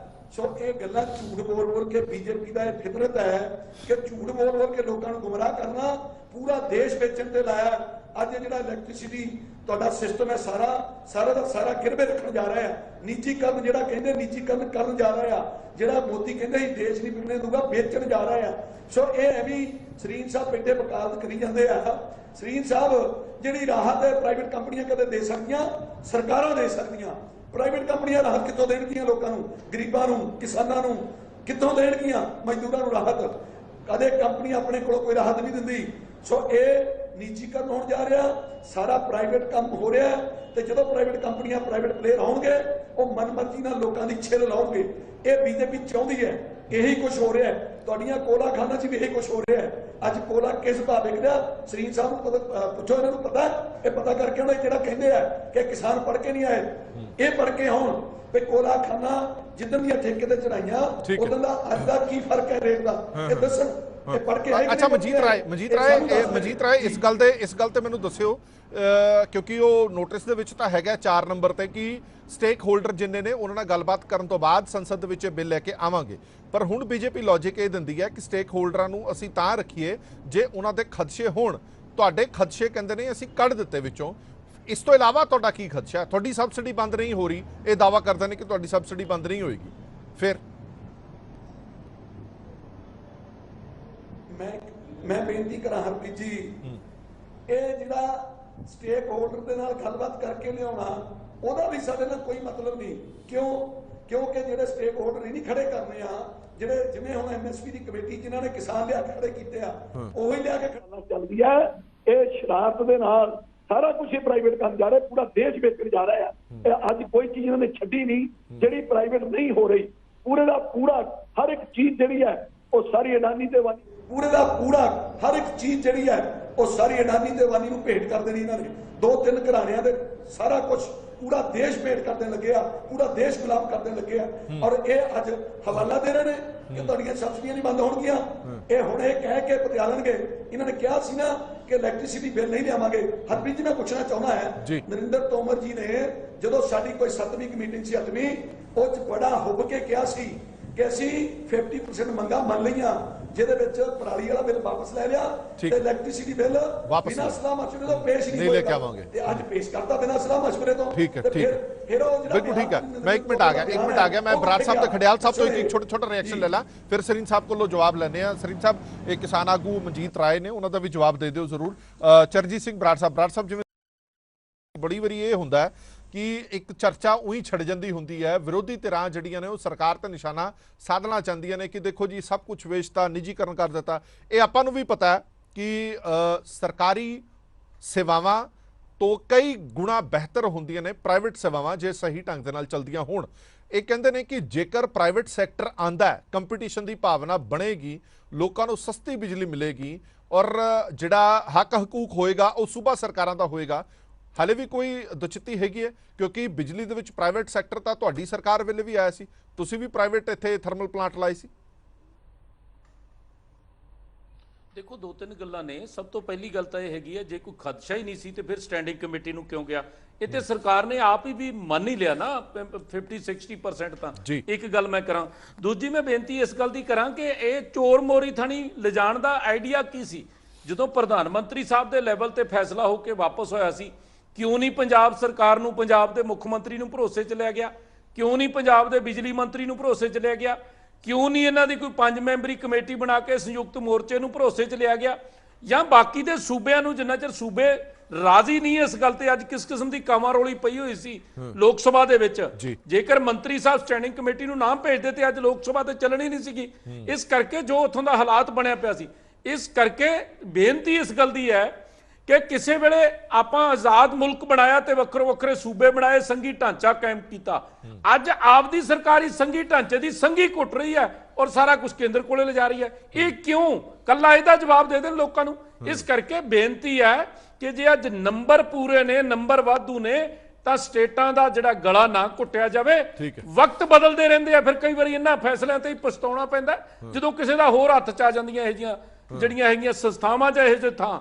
ਇਸ ਕਰਕੇ ਵਕਤ ਇੱਕ ਕੋਲੇ ਖੜਾ ਨਹੀਂ ਰਹਿੰਦਾ। ਇੱਕ ਵੇਲਾ ਹੁੰਦਾ ਸੀ ਜਦੋਂ ਕਾਂਗਰਸ ਪਾਰਟੀ ਸੋਚਦੀ ਸੀ ਕਿ ਸਾਡੇ ਮੂਹਰੇ ਕੋਈ ਸਿਰ ਨਹੀਂ ਚੁੱਕਦਾ, ਤੇ ਅੱਜ ਉਹਨਾਂ ਦਾ ਕੀ ਹਾਲ ਹੈ। ਇਸ ਕਰਕੇ ਮੇਰੀ ਬੀਜੇਪੀ ਨੂੰ ਬੇਨਤੀ ਹੈ, ਕੋਈ ਫੈਸਲਾ ਲੈਣਾ ਸੂਬਿਆਂ ਨੂੰ ਪਹਿਲਾਂ ਸਾਰਿਆਂ ਨੂੰ ਕੰਸਲਟ ਕਰਕੇ, ਜਦੋਂ ਤਿੱਕਰ ਸਾਰੇ ਸੂਬੇ ਤੇ ਸਟੇਕ ਹੋਲਡਰ ਮੰਨ ਨਹੀਂ ਜਾਂਦੇ ਉਦੋਂ ਤੱਕ ਕੋਈ ਫੈਸਲਾ ਥੋਪਣਾ ਨਹੀਂ ਚਾਹੀਦਾ, ਨਹੀਂ ਲੈਣਾ ਚਾਹੀਦਾ। ਬਿਲਕੁਲ ਠੀਕ ਹੈ। ਕੋਈ ਵੀ ਮੈਨੂੰ ਲੱਗਦਾ ਸੂਬਾ ਅਜਿਹਾ ਨਹੀਂ ਹੋਏਗਾ ਜਿਹੜਾ ਉਹ ਨਹੀਂ ਚਾਹੇਗਾ ਕਿ ਉਹਦੇ ਸੂਬੇ ਦੇ ਲੋਕਾਂ ਨੂੰ ਸਸਤੀ ਬਿਜਲੀ ਤੇ ਵਧੀਆ ਬਿਜਲੀ ਮੁਹੱਈਆ ਨਾ ਹੋਵੇ। ਕੋਈ ਵੀ ਸੂਬਾ ਅਜਿਹਾ ਨਹੀਂ ਚਾਹੇਗਾ। ਖੜਿਆਲ ਸਾਹਿਬ ਕੁਝ ਐਡ ਆਨ ਕਰਨਾ ਚਾਹੁੰਦੇ ਨੇ, ਫਿਰ ਸਰੀਨ ਸਾਹਿਬ ਕੋਲ ਚੱਲਦੇ ਹਾਂ। ਹਾਂਜੀ ਖੜਿਆਲ ਸਾਹਿਬ। ਦੇਖੋ, ਇਹ ਕਹਿ ਸਕਦੇ ਆ ਵੀ ਆਪੋਜੀਸ਼ਨ ਪ੍ਰੋਪਗੈਂਡਾ ਕਰ ਰਹੀ, ਬਿਕੋਜ਼ ਬੀਜੇਪੀ ਹਮੇਸ਼ਾ ਕਹਿੰਦੀ ਹੈ, ਇਹ ਕਹਿ ਸਕਦੇ ਆ ਵੀ ਸਾਡਾ ਬਿੱਲ ਪਾਰਟੀਆਂ ਨਹੀਂ ਸਮਝ ਰਹੀਆਂ, ਕਿਸਾਨ ਨਹੀਂ ਸਮਝ ਰਹੇ, ਲੋਕ ਨਹੀਂ ਸਮਝ ਰਹੇ, ਲੇਕਿਨ ਜਿਹੜੇ ਪਾਵਰ ਸੈਕਟਰ ਦੇ EMPLOYEES ਹੈ, ਜਿਹੜੇ ਉੱਥੇ ਇੰਜੀਨੀਅਰਸ ਹੈ, ਉਹਨਾਂ ਨੇ ਵੀ ਡੈਮੋਨਸਟ੍ਰੇਸ਼ਨ ਕੀਤੀ ਹੈ, ਇਹਦੇ ਖਿਲਾਫ ਵਿਰੋਧ ਕੀਤਾ ਉਹਨਾਂ ਨੇ। ਜਿਹੜੇ ਇਸ ਸੈਕਟਰ ਦੇ ਵਿੱਚ ਕੰਮ ਕਰਦੇ ਹੈ, ਜਿਨ੍ਹਾਂ ਦੀ ਸਭ ਤੋਂ ਜ਼ਿਆਦਾ ਅੰਡਰਸਟੈਂਡਿੰਗ ਹੈ ਇਸ ਇਸ਼ੂ ਦੀ, ਜੇ ਉਹਨਾਂ ਨੂੰ ਦਿੱਕਤ ਆ ਰਹੀ ਹੈ ਤੇ ਸਾਨੂੰ ਕਿਉਂ ਨਹੀਂ ਆਊਗੀ? ਤੇ ਇਹ ਇੱਥੋਂ ਨਾ ਬੀਜੇਪੀ ਦੀ ਐਰੋਗੈਂਸ ਤੇ ਬੀਜੇਪੀ ਦੀ ਐਡਮੈਂਸ ਝਲਕਦੀ ਹੈ ਵੀ ਅਸੀਂ ਆਪਦੇ ਆਰਬਿਟਰਰੀ ਤਰੀਕੇ ਨਾਲ ਚੱਲਣਾ, ਤਾਨਾਸ਼ਾਹ ਤਰੀਕੇ ਨਾਲ ਚੱਲਣਾ, ਲੋਕਤੰਤਰ ਨਹੀਂ ਡੰਡਾ ਤੰਤਰ ਬਣਾ ਕੇ ਚੱਲਣਾ ਹੈ। ਤੇ ਮੈਂ ਤੁਹਾਨੂੰ ਇੱਕ ਹੋਰ ਚੀਜ਼ ਦੱਸਦਾ, ਜਿਹੜਾ ਇਹਨਾਂ ਦੇ ਆਪਦੇ EMPLOYEES ਇਹ ਗੱਲ ਕਹਿ ਰਹੇ ਹੈ ਵੀ ਸਬਸਿਡੀਜ਼ ਜਿਹੜੀਆਂ ਉਹ ਐਂਡ ਹੋ ਜਾਣਗੀਆਂ ਪਾਵਰ ਕੰਜ਼ਿਊਮਰਸ ਲਈ ਵੀ। ਤੇ ਨਾਲੇ ਇਹ ਬਿੱਲ ਜਿਹੜਾ ਹੈਗਾ, ਇਹ ਸੈਕਸ਼ਨ ਜਿਹੜਾ 42 ਹੈ ਇਲੈਕਟ੍ਰਿਸਿਟੀ ਬਿੱਲ ਦਾ, ਐਕਟ ਦਾ, ਉਸ ਚੀਜ਼ ਨੂੰ ਅਮੈਂਡ ਕਰਨਾ ਚਾਹੁੰਦੇ ਆ। ਉਹਨੂੰ ਜੋ ਅਮੈਂਡ ਕਰਨਗੇ ਉਹਦੇ ਕਰਕੇ ਫੈਸਿਲਿਟੇਸ਼ਨ ਹੋਊਗੀ ਨॉन ਡਿਸਕ੍ਰਿਮੀਨੇਟਰੀ ਐਕਸੈਸ ਦੀ ਡਿਸਟ੍ਰੀਬਿਊਟਰਸ ਨੂੰ। ਬੇਸਿਕਲੀ ਕੀ ਹੋਊਗਾ, ਸਿੰਪਲ ਭਾਸ਼ਾ ਦੇ ਵਿੱਚ ਜਿਹੜੀਆਂ ਸਟੇਟਸ ਹੈ ਉਹਨਾਂ ਨੂੰ ਬਾਈਪਾਸ ਕੀਤਾ ਜਾਊਗਾ। ਸਟੇਟਸ ਤੋਂ ਨਾ ਕੁਝ ਪੁੱਛਿਆ ਜਾਊਗਾ, ਨਾ ਉਹਨਾਂ ਦੀ ਕੋਈ ਜਿਹੜੀ ਹੈ ਕੋਈ ਸਬਮਿਸ਼ਨ ਲਈ ਜਾਊਗੀ। ਸਿੰਪਲੀ ਸੈਂਟਰ ਨੂੰ ਜੋ ਠੀਕ ਲੱਗੂ, ਜਿਵੇਂ ਠੀਕ ਲੱਗੂ ਉਹ ਹੋਊਗਾ, which is not just against the federal structure। ਮੈਂ ਤਾਂ ਬੀਜੇਪੀ ਨੂੰ ਇਹ ਕਹਿਣਾ ਹੈ, ਜੇ ਸਟੇਟਸ ਨੂੰ ਹੱਕ ਹੀ ਨਹੀਂ ਦੇਣੇ ਤਾਂ ਇਲੈਕਸ਼ਨ ਵੀ ਨਾ ਕਰਾਇਆ ਕਰੋ ਸਟੇਟ ਦੇ ਵਿੱਚ। ਸੰਵਿਧਾਨ ਦੀ ਵੀ ਤੁਸੀਂ ਗੱਲ ਨਾ ਸਮਝੋ, ਮੰਨੋ, ਤੇ ਨਾ ਹੀ ਬੇਸਿਕਲੀ ਫੈਡਰਲ ਸਟਰਕਚਰ ਨੂੰ ਫੋਲੋ ਕਰੋ, ਆਪਦੇ ਤਰੀਕੇ ਨਾਲ ਚਲਾਈ ਚੱਲੋ ਫਿਰ। ਕਿਉਂਕਿ ਬੀਜੇਪੀ ਨੇ ਟਾਈਮ ਐਂਡ ਅਗੇਨ ਅੰਡਰਮਾਈਨ ਕੀਤਾ ਤੇ ਇਸ ਚੀਜ਼ ਨੂੰ ਜੇ ਨਾ ਵਾਪਸ ਲਿਆ ਤੇ ਲੋਕ ਇਹਨਾਂ ਨੂੰ ਜਾਂ ਤਾਂ ਬੀਜੇਪੀ ਬਦਲੇ ਜਾਂ ਲੋਕ ਇਹਨਾਂ ਨੂੰ ਬਦਲਣਗੇ। ਸਰੀਨ ਸਾਹਿਬ ਮੇਰੇ ਸਿਰਫ ਛੋਟੇ ਦੋ ਖਦਸ਼ੇ ਨੇ। ਮੈਂ ਕਹਿੰਦਾ ਕਿ ਤੁਹਾਡਾ ਜਿਹੜਾ ਇਹ ਬਿੱਲ ਹੈ ਇਹ ਬਹੁਤ ਵਧੀਆ, ਇਹਦੇ ਵਿੱਚ ਬਹੁਤ ਕੁਝ ਹੈ, ਇਹ ਲੋਕਾਂ ਦੇ ਲਈ, ਕਿਸਾਨਾਂ ਦੇ ਲਈ, ਸਾਰਿਆਂ ਲਈ ਬਹੁਤ ਵਧੀਆ ਹੈਗਾ। ਮੇਰੇ ਦੋ ਖਦਸ਼ੇ ਦੂਰ ਕਰ ਦਿਓ ਸਿਰਫ। ਪਹਿਲਾ ਖਦਸ਼ਾ ਇਹ ਕਿ ਜੇ ਤੁਹਾਨੂੰ ਵੀ ਪਤਾ ਹੈ ਕਿ ਕੌਨਕਰੈਂਟ ਲਿਸਟ ਦੇ ਵਿੱਚ ਮੁੱਦਾ ਹੈਗਾ ਤਾਂ ਕੀ ਸਟੇਕ ਹੋਲਡਰ ਜਿਨ੍ਹਾਂ ਦੇ ਵਿੱਚ ਕਿਸਾਨ ਜਥੇਬੰਦੀਆਂ ਤੇ ਸੂਬਾ ਸਰਕਾਰਾਂ ਆਉਂਦੀਆਂ ਕਿ ਉਹਨਾਂ ਨੂੰ ਭਰੋਸੇ 'ਚ ਲੈਣਾ ਚਾਹੀਦਾ ਸੀ ਕਿ ਨਹੀਂ ਲੈਣਾ ਚਾਹੀਦਾ ਸੀ? ਇੱਧਰ ਉੱਧਰ ਨਾ ਜਾਇਓ, ਮੈਨੂੰ ਸਟੀਕ ਜਵਾਬ ਦਿਓ। ਦੂਜਾ ਸਵਾਲ, ਤੁਹਾਨੂੰ ਨਹੀਂ ਲੱਗਦਾ ਕਿ ਜੇ ਮੁਲਕ ਦੇ ਵੱਡੇ ਵੱਡੇ ਮੰਤਰੀ ਈਵਨ ਪ੍ਰਧਾਨ ਮੰਤਰੀ ਦੀਆਂ ਗੱਲਾਂ ਤੇ ਜਦੋਂ ਤੁਸੀਂ ਯੂ ਟਰਨ ਲੈਂਦੇ ਹੋ, ਜਦੋਂ ਤੁਸੀਂ ਉਹਨਾਂ ਭਰੋਸਿਆਂ ਤੇ ਨਹੀਂ ਖਰੇ ਉਤਰਦੇ, ਤਾਂ ਲੋਕਾਂ ਦੇ ਵਿੱਚ ਤੁਹਾਡੀ ਸਰਕਾਰ ਪ੍ਰਤੀ, ਤੁਹਾਡੇ ਲੀਡਰਾਂ ਦੇ ਪ੍ਰਤੀ ਇੰਨੀ ਵੱਡੀ ਬੇਭਰੋਸਗੀ ਆ ਜਾਏਗੀ ਕਿ ਦੁਬਾਰਾ ਭਰੋਸਾ ਕਰਨਾ ਬੜਾ ਮੁਸ਼ਕਲ ਹੋ ਜਾਏਗਾ ਕਿ ਇਹ ਜੋ ਕਹਿ ਰਹੇ ਨੇ ਉਹ ਕਰਨਗੇ। 2 ਸਵਾਲਾਂ ਦੇ ਜਵਾਬ ਸਿਰਫ, ਹੋਰ ਕੁਝ ਨਹੀਂ। ਮੈਂ ਹਰਪ੍ਰੀਤ ਜੀ ਤੁਹਾਡੇ ਸਵਾਲਾਂ ਦਾ ਜਵਾਬ ਦੇਣਾ ਉਸ ਤੋਂ ਪਹਿਲਾਂ ਮੈਂ ਬਰਾੜ ਸਾਹਿਬ ਔਰ ਇਹਨਾਂ ਦੇ ਜਵਾਬ ਵੀ ਦੇ ਦੇਵਾਂ। ਮੈਂ ਪਹਿਲਾਂ ਖਡਿਆਲ ਸਾਹਿਬ ਦਾ ਹੀ ਜਵਾਬ ਦੇ ਦਿੰਦਾ। ਖਡਿਆਲ ਸਾਹਿਬ ਇੱਥੇ ਬੜੀਆਂ ਵੱਡੀਆਂ ਗੱਲਾਂ ਕਰ ਰਹੇ ਨੇ, ਮੇਰੇ ਬਹੁਤ ਲਰਨਡ ਭਰਾ ਨੇ, ਸੈਕਸ਼ਨ 42 ਨੂੰ ਕੋਟ ਕਰਦੇ ਪਏ ਨੇ, ਔਰ ਸੈਕਸ਼ਨ 42 ਦਾ ਇਹ ਵੀ ਪੜ੍ਹ ਲਓ, it shall be duty of the all distributors licensees to ensure efficient, coordinated and economic distribution system in their supply area। ਇਹ ਲਾਈਨ ਵੀ ਪੜ੍ਹ ਲੈਂਦੇ ਨਾ, ਲੋਕਾਂ ਨੂੰ ਦੱਸਦੇ ਸੱਚਾਈ ਕੀ ਹੈ। ਦੂਸਰੀ ਚੀਜ਼, ਅੱਜ ਇਹ ਪ੍ਰਾਈਵੇਟੇਸ਼ਨ ਦਾ ਵਿਰੋਧ ਕਰ ਰਹੇ ਨੇ। ਦਿੱਲੀ ਦੇ ਵਿੱਚ ਸ਼ੀਲਾ ਦੀਕਸ਼ਿਤ ਨੇ ਸਭ ਤੋਂ ਪਹਿਲਾਂ ਪ੍ਰਾਈਵੇਟ ਕੰਪਨੀਆਂ ਨੂੰ ਡਿਸਟ੍ਰੀਬਿਊਸ਼ਨ ਦਿੱਤੀ ਸੀ, ਉਦੋਂ ਦਿੱਲੀ ਦੀ ਇਲੈਕਟ੍ਰਿਸਿਟੀ ਬੋਰਡ ਨੇ ਵਿਰੋਧ ਕੀਤਾ ਸੀ। ਉਦੋਂ ਤੁਸੀਂ ਕਿਉਂ ਨਹੀਂ ਸੀ ਬੋਲੇ? ਉਦੋਂ ਤੁਹਾਨੂੰ ਨਹੀਂ ਸੀ ਪਤਾ ਕਿ ਅਸੀਂ ਇਲੈਕਟ੍ਰਿਸਿਟੀ ਬੋਰਡ ਦੇ ਜਿਹੜੇ EMPLOYEES ਆ ਉਹਨਾਂ ਦੀ ਗੱਲਾਂ ਦਾ ਧਿਆਨ ਕਰਨਾ ਔਰ ਪ੍ਰਾਈਵੇਟਾਈਜੇਸ਼ਨ ਨਹੀਂ ਕਰਨੀ। ਸਭ ਤੋਂ ਪਹਿਲਾਂ ਦਿੱਲੀ ਸ਼ੀਲਾ ਦੀਕਸ਼ਿਤ ਨੇ ਇਸ ਨੂੰ ਪ੍ਰਾਈਵੇਟਾਈਜ਼ ਕੀਤਾ ਸੀਗਾ, ਸਪਲਾਈ ਸਿਸਟਮ ਨੂੰ, ਡਿਸਟ੍ਰੀਬਿਊਸ਼ਨ ਨੂੰ। ਠੀਕ ਸੀ ਸਰੀਨ ਸਾਹਿਬ, ਤੁਸੀਂ ਆਪ ਜੋ ਕਰੋ ਉਹ ਠੀਕ। ਇੱਕ ਮਿੰਟ, ਤੁਸੀਂ ਆਪ ਜੋ ਕਰੋ ਠੀਕ, ਦੂਸਰੇ ਕਰਨ ਤੇ ਤੁਸੀਂ ਉਹਦਾ ਵਿਰੋਧ ਕਰੋ। ਹੁਣ ਆ ਜਾਓ ਬਰਾੜ ਸਾਹਿਬ ਦੀ ਗੱਲ ਦੇ ਉੱਤੇ। ਬਰਾੜ ਸਾਹਿਬ ਕਹਿੰਦੇ ਸਟੇਕ ਹੋਲਡਰਸ ਨਾਲ ਗੱਲ ਨਹੀਂ ਕੀਤੀ। ਜਦੋਂ ਤੁਸੀਂ ਪ੍ਰਾਈਵੇਟਾਈਜੇਸ਼ਨ ਬੱਸਾਂ ਦੀ ਕੀਤੀ ਸੀਗੀ, ਟਰਾਂਸਪੋਰਟ ਸਿਸਟਮ ਦੀ, ਉਦੋਂ ਤੁਸੀਂ ਪੰਜਾਬ ਰੋਡਵੇਜ਼ ਔਰ ਇਹਨੂੰ ਪੁੱਛਿਆ ਸੀ ਪੈਪਸੂ ਵਾਲਿਆਂ ਨੂੰ? ਉਹਨਾਂ ਦੇ EMPLOYEES ਨੇ ਤਾਂ ਉਦੋਂ ਵੀ ਐਜੀਟੇਸ਼ਨ ਕੀਤੀ ਸੀਗੀ, ਲੇਕਿਨ ਉਹਦੇ ਬਾਵਜੂਦ ਤੁਸੀਂ ਪ੍ਰਾਈਵੇਟਾਈਜੇਸ਼ਨ ਕੀਤੀ ਕਿਉਂ? ਕਿਉਂਕਿ ਰਿਫਾਰਮਸ ਸੀਗਾ, ਇੱਕ ਅੱਛੀ ਸਰਵਿਸ ਦੇਣਾ ਚਾਹੁੰਦੇ ਸੀ ਆਪਾਂ ਲੋਕਾਂ ਨੂੰ। ਮੈਂ ਉਸ ਦਾ ਵਿਰੋਧ ਨਹੀਂ ਕਰ ਰਿਹਾ ਕਿ ਤੁਸੀਂ ਜੇ ਟਰਾਂਸਪੋਰਟੇਸ਼ਨ ਦਾ ਪ੍ਰਾਈਵੇਟਾਈਜੇਸ਼ਨ ਕੀਤੀ ਤੇ ਮੈਂ ਉਹਦਾ ਕੋਈ ਵਿਰੋਧ ਕਰ ਰਿਹਾ, ਲੇਕਿਨ ਤੁਹਾਡਾ ਇਹ ਸੀਗਾ ਕਿ ਅਸੀਂ ਜਿਹੜਾ ਹੈਗਾ ਲੋਕਾਂ ਨੂੰ ਬੈਟਰ ਸਰਵਿਸ ਦੇਣੀ ਹੈ। ਜੇ ਪ੍ਰਾਈਵੇਟ ਪਲੇਅਰਸ ਹੋਰ ਆ ਜਾਣਗੇ, ਹੋਰ ਬੱਸਾਂ ਚਲਾਉਣਗੇ, ਟਰਾਂਸਪੋਰਟ ਸਿਸਟਮ ਬਣੇਗਾ ਤੇ ਉਹ ਲੋਕਾਂ ਨੂੰ ਅੱਛੀ ਸਰਵਿਸ ਦੇਗਾ। ਅੱਜ ਆਪਾਂ ਉਹਦਾ ਵਿਰੋਧ ਕਰ ਰਹੇ ਹਾਂ ਜੀ ਕਿਉਂਕਿ ਜੀ ਇਲੈਕਟ੍ਰਿਸਿਟੀ ਬੋਰਡ ਦੇ EMPLOYEES ਨੇ ਉਹਨੇ ਕਾਨਫਰੰਸ ਨਹੀਂ ਲਿੱਤਾ, ਇਸ ਕਰਕੇ ਅਸੀਂ ਵਿਰੋਧ ਕਰਦੇ ਪਏ ਹਾਂ।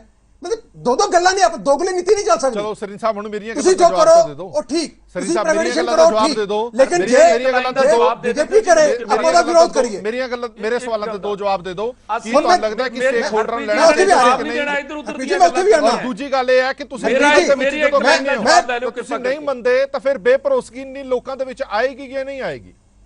ਕੌਣ ਅਧਿਕਾਰ ਕਰੇਗਾ? ਮੈਂ ਹਰਪ੍ਰੀਤ ਜੀ ਬਿਰੋਜ਼ ਕੋ ਮੈਂ ਕਹਿੰਦਾ ਜੀ ਮੈਂ ਕੀ ਕਹਿ ਰਿਹਾ ਸਰ, ਮੇਰੀ ਗੱਲ ਤੇ ਪੂਰੀ ਸੁਣੋ, ਉਹਦੇ ਬਾਅਦ ਅੱਗੇ ਆ ਜਾਓ।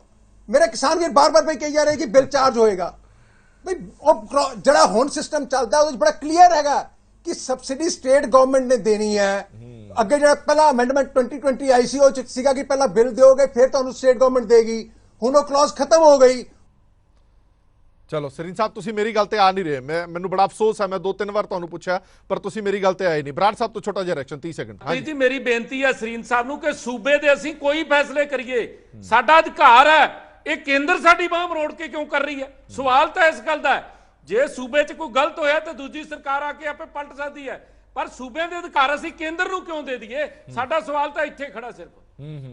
ਚਲੋ ਮੇਰੇ ਕੋਲ ਸਮਾਂ ਘੱਟ ਹੈ, ਹੁਣ ਇਹ ਸਟੈਂਡਿੰਗ ਕਮੇਟੀ ਨੂੰ ਭੇਜ ਦਿੱਤਾ ਗਿਆ ਇਹ ਮੁੱਦਾ। ਸਰੀਨ ਸਾਹਿਬ ਬਹੁਤ ਬਹੁਤ ਧੰਨਵਾਦ ਸਾਰੇ ਮਹਿਮਾਨਾਂ ਦਾ, ਕਿਉਂਕਿ ਇਹ ਮੁੱਦਾ ਬਹੁਤ ਵੱਡਾ ਹੈਗਾ। ਦੁਬਾਰਾ ਫਿਰ ਚਰਚਾ ਜ਼ਰੂਰ ਲੈ ਕੇ ਆਵਾਂਗੇ। ਮੋਟੀਆਂ ਜੀਆਂ ਗੱਲਾਂ ਜਿਹੜੀਆਂ ਇਸ ਪੂਰੇ ਮੁੱਦੇ ਤੇ ਇਹ ਜ਼ਰੂਰ ਖੜੀਆਂ ਹੁੰਦੀਆਂ ਨੇ ਕਿ ਜਿਹੜਾ ਵੀ ਮੁੱਦਾ ਕੌਨਕਰੈਂਟ ਲਿਸਟ ਦੇ ਵਿੱਚ ਹੋਵੇ ਉਹਦੇ ਵਿੱਚ ਇਹ ਹੁੰਦਾ ਕਿ ਇਹ ਮੁੱਦਾ ਸੈਂਟਰ ਦਾ ਵੀ ਹੈ, ਇਹ ਸਟੇਟ ਦਾ ਵੀ ਹੈ। ਸੋ ਮਿਲ ਬੈਠ ਕੇ ਦੋਵਾਂ ਦੀ ਰਾਏ ਮਸ਼ਵਰੇ ਦੇ ਨਾਲ ਕੋਈ ਫੈਸਲਾ ਕੀਤਾ ਜਾ ਸਕਦਾ। ਔਰ ਦੂਜੀ ਗੱਲ ਹੈ ਕਿ ਜੋ ਤੁਸੀਂ ਲਿਖਤ ਦੇ ਵਿੱਚ ਦਿੱਤਾ ਕਿ ਇਹ ਬਿੱਲ ਸੰਸਦ ਵਿੱਚ ਤਾਂ ਲੈ ਕੇ ਆਵਾਂਗੇ ਜਦ ਤੱਕ ਸਾਰੇ ਸਟੇਕ ਹੋਲਡਰ ਸਣੇ ਸੰਯੁਕਤ ਕਿਸਾਨ ਮੋਰਚਾ ਦੇ ਆਪਣੀ ਹਾਮੀ ਨਹੀਂ ਭਰ ਦਿੰਦੇ।